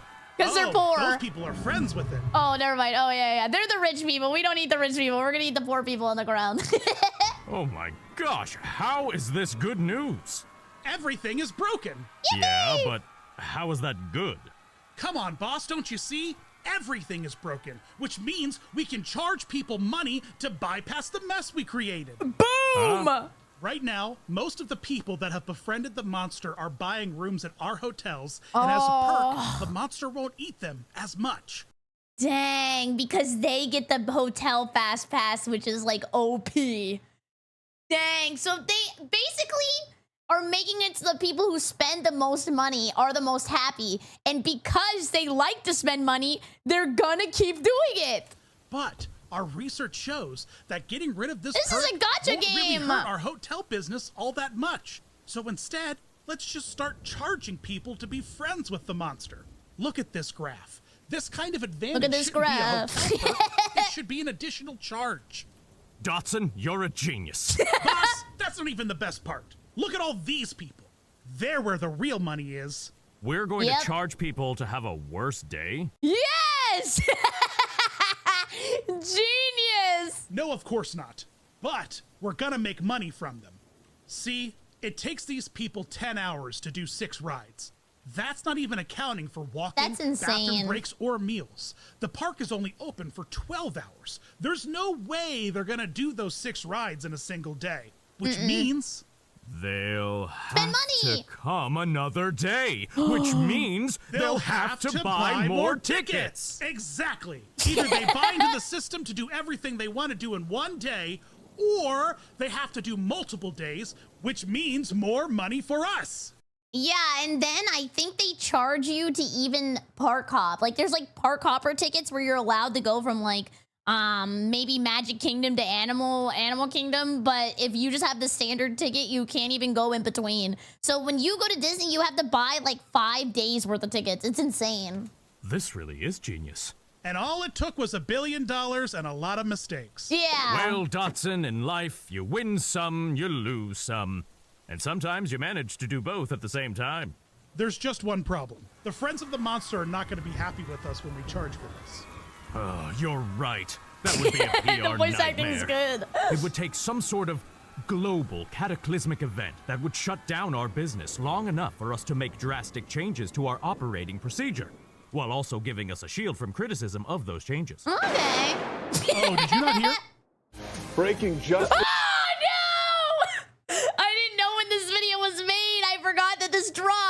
Into our newsroom, a historic move amid the coronavirus. Walt Disney World and Universal Orlando both announcing they are closing their theme parks. And your reaction? Sad. Do you understand why? Yeah. Yes. Why did he hit them with the life lesson? Where did that come from? After being closed for 4 months for the COVID-19 pandemic, Walt Disney World reopened in July of 2020, while Disneyland would not reopen until April of 2021. When they did, both FastPass Plus and MaxPass had been suspended for social distancing purposes, and a new park reservation system was implemented to limit crowds. Bob Chapek was now the CEO of Disney after Bob Iger suddenly and coincidentally retired 2 weeks before the world shut down. Okay, I see what's going on here. Chapek commented on the changes coming to the parks as they reopened, saying, quote, "Obviously nobody wants to have the parks closed for up to a year, but at the same time, we realized that was a unique opportunity maybe to advance some things that would have been difficult, if not impossible, for us to go change in an operating environment. And so we made some moves." I mean, I guess you could take that time to improve, like, the park. I don't know if people really did that because I wasn't really thinking about going to a theme park during that time. But you could, like, maybe fix the infrastructure or, like, repaint stuff. You could get a lot done with nobody there already, but we're going to make further moves. These moves were revealed in August of 2021 when Disneyland announced that both FastPass Plus and MaxPass would be officially discontinued. Replacing the programs would be the long-anticipated Genie app. The Genie app would use all of Disney's internal data as well as guest preferences to intelligently plan itineraries in order to maximize efficiency throughout the parks. Unlike FastPass Plus, Genie is simple. There are now 4 ways to visit attractions: the standby queue, the virtual queue, Lightning Lane through Genie Plus, or Lightning Lane through additional purchases. Oh yeah, you can pay individually to skip the line, I think. They'll be like, oh yeah, you want the Lightning Lane? $10. Any ride, guests can still choose to wait in the standby line, except for the rides in which they can't, which are the ones using virtual queue. If an attraction is using virtual queue, guests must wake up at 7 a.m. on the day of and attempt to join the virtual queue. This is insane. If they don't get a boarding group, then they will have another chance once they are inside the park at 1 p.m. If guests don't want to wait in the standby line or use a virtual queue, for $15 per person per day, they can upgrade to Genie Plus, which is similar to Disneyland's Max Pass, allowing them to obtain 1 Lightning Lane pass every 2 hours or after the first one is redeemed, except rather than being inside the park, they can make their first reservation from anywhere at 7 a.m. on the day of. However, not all Lightning Lane attractions are included in Genie Plus. Some are available for additional purchase with varying prices depending on the season. For instance, I don't know. This isn't even fun anymore. I know we keep talking about it, but damn, the min-maxing is insane. I'm supposed to be here to have a good time with my family, make memories. I don't know, wear a stupid little hat, walk around. And now it's like a whole system I have to navigate. Since the Lightning Lane for Rise of the Resistance, which moved to a seasonal standby queue, will cost $15 per person, so guests either pay $15 per person to enter the Lightning Lane or enter the standby queue if it is available. If not, they need to wake up at 7 a.m. to enter the virtual queue. And that's 7 a.m. US. What if you have to, like, plan stuff out and then you have to check on what time you're allowed to do, like, the pre-check 60 days before or 30 days before, but you live in, like, EU and now you have to do the time zones. It's so confusing. Or just pay the $15 per person to enter the Lightning Lane. See? Simple. And hugely popular. Or is it? That was a lot of dislikes. This is when they got rid of the dislikes. I've heard that there's dislike extensions on YouTube to where you can see how much a video is disliked. But I think it's kind of a guess, right? Like, it's not 100% accurate because it's a system where it only goes off of how many people dislike the video who have the extension installed, and then it makes a guess off of the average views on the video. I think that's how they get the number. But the problem is, if you have an extension downloaded that shows dislikes, it kind of shows that you might be a little bit cynical, so you're more likely to dislike a video. Who's to say? There were rumors of paid FastPass long can get before close, the pandemic. though. It Since depends. Disneyland, Hong Kong Disneyland, Disneyland Paris, and Shanghai Disneyland all utilize some form of a paid FastPass system. And with the introduction of Genie Plus, Tokyo Disneyland is now the only remaining park to utilize free FastPass. I think I've heard, I might be wrong, somebody, if they got this far in the video, can correct me in the comments, and I would actually really look forward to that. I think the owner of Tokyo Disneyland is not associated with Disney. Like, he's like a separate guy. I think he's a separate guy. Still using a combination of paper and digital passes. There's 2 ways to look at this change: the optimistic version and the pessimistic version. The optimistic version is that Disney is once again trying to improve everyone's enjoyment of the parks, this time by reducing the amount of people using the FastPass system. If this occurs, it will reduce standby wait times while giving once-in-a-lifetime vacationers the option to experience more. The fact that they are using the MaxPass model of only allowing guests to book passes day of seems to be a deliberate attempt to reduce the negative side effects caused by FastPass Plus. Combining this with rising ticket prices, which reduce demand, and a park reservation system to place a cap on guests and predict how many guests will visit, Disney now has more control over crowds than ever. Plus, the Genie app suggestion and itinerary tools will be able to reproduce some of the positive distribution features of FastPass Plus by directing guests to underutilized areas of the park, and it could even increase the average number of attractions per day. Maybe they could make more shows, but then there's not a lot of space. I'm trying to think of rides that would eat up a lot of people. Like something that has a large capacity, but can filter very quickly. I think the last person eater ride they made at Universal was the Minions ride, where you stand on a conveyor belt and shoot stuff, because it eats a lot of people and nobody really has to wait because you're just moving down a line. The pessimistic version is that Disney wants money. They increase ticket prices not to reduce demand. Oh, for Tokyo, a separate company owns the park and pays Disney royalties for characters and contract Imagineers. Yes! Thank you! I'm so happy you knew that. Yeah, it's like a separate company, so I guess they don't have to listen to like all the rules and regulations, or they get to do their own thing. Maybe that's also why a lot of stuff is a lot cheaper there. Lower crowds, but because they can. They're not charging for FastPass to get less people to use the system, they're charging for it because they can. The $15 price for Genie Plus seems to be a good indication that Disney expects a majority of vacationers to buy into the system. It's like, why paywall everything? Nothing is free anymore. Literally nothing. And if utilization remains anywhere close to FastPass Plus, every travel agent and vacation guide will suggest that their travelers buy into the system. Because $15 to experience all of the rides in one day is a lot cheaper than spreading out a park visit over 2 or more days. True. The paid FastPass system also gives Disney more motivation than ever to inflate wait times and favor Lightning Lane over standby, with the job of the cast member at the merge point becoming even more difficult. The truth might be somewhere in the middle of these two outlooks. That is a hard job, like we've been discussing for pretty much the whole video, because basically Disney has like the Chick-fil-A standard, right? Like every person who works there is supposed to be extremely happy, extremely motivated to help the guest and like spread magic. So they're not even allowed to get mad, and then they get paid not even that great, and they have to deal with the most angry people who are entitled, but obviously they're entitled because they spend a lot of money and a lot of time being here, even like, especially if it's a once in a lifetime experience for them.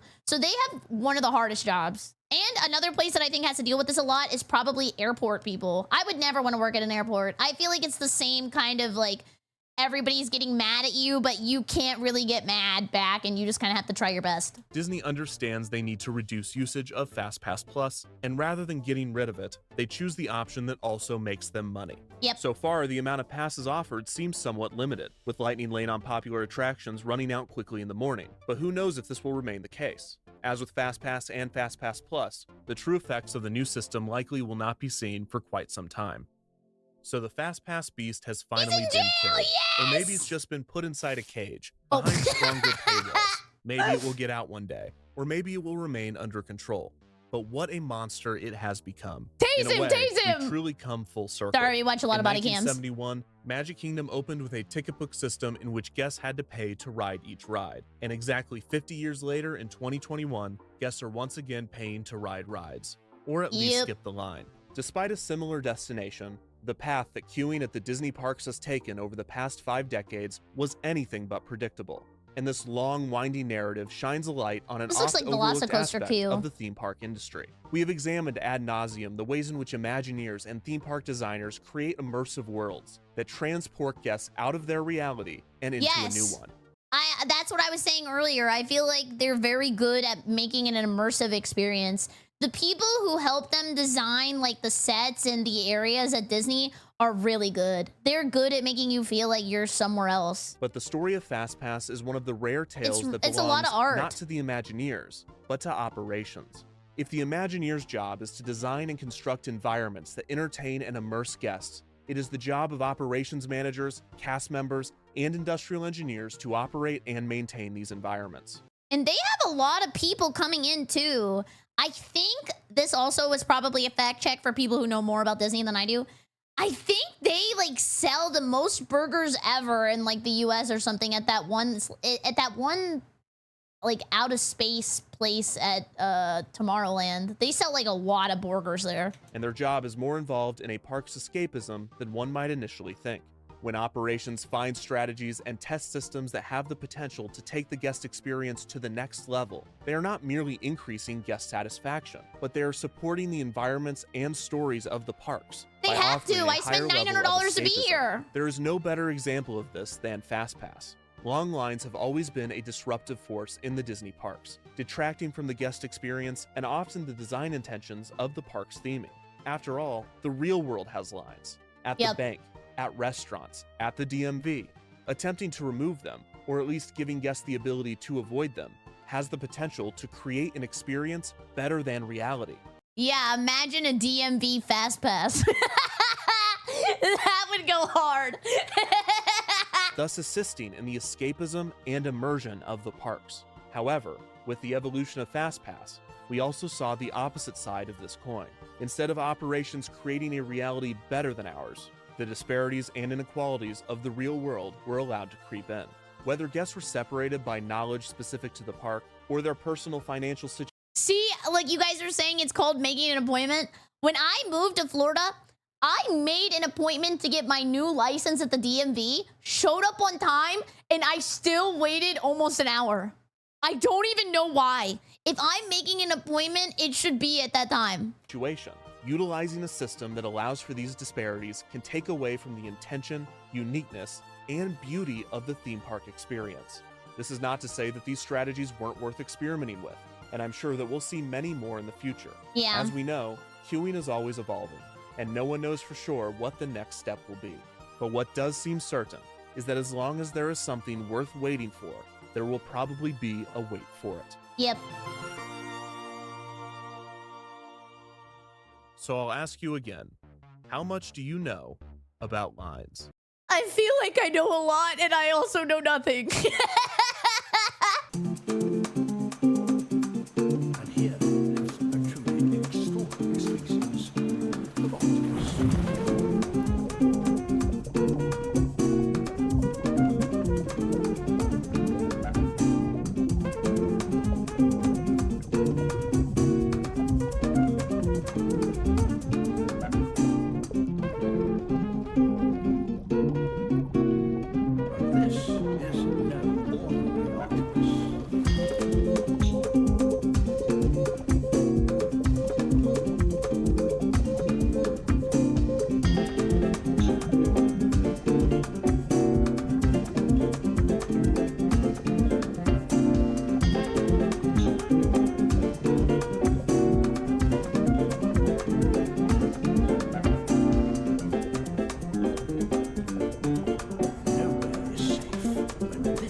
Wow, that was so good. I'm in awe.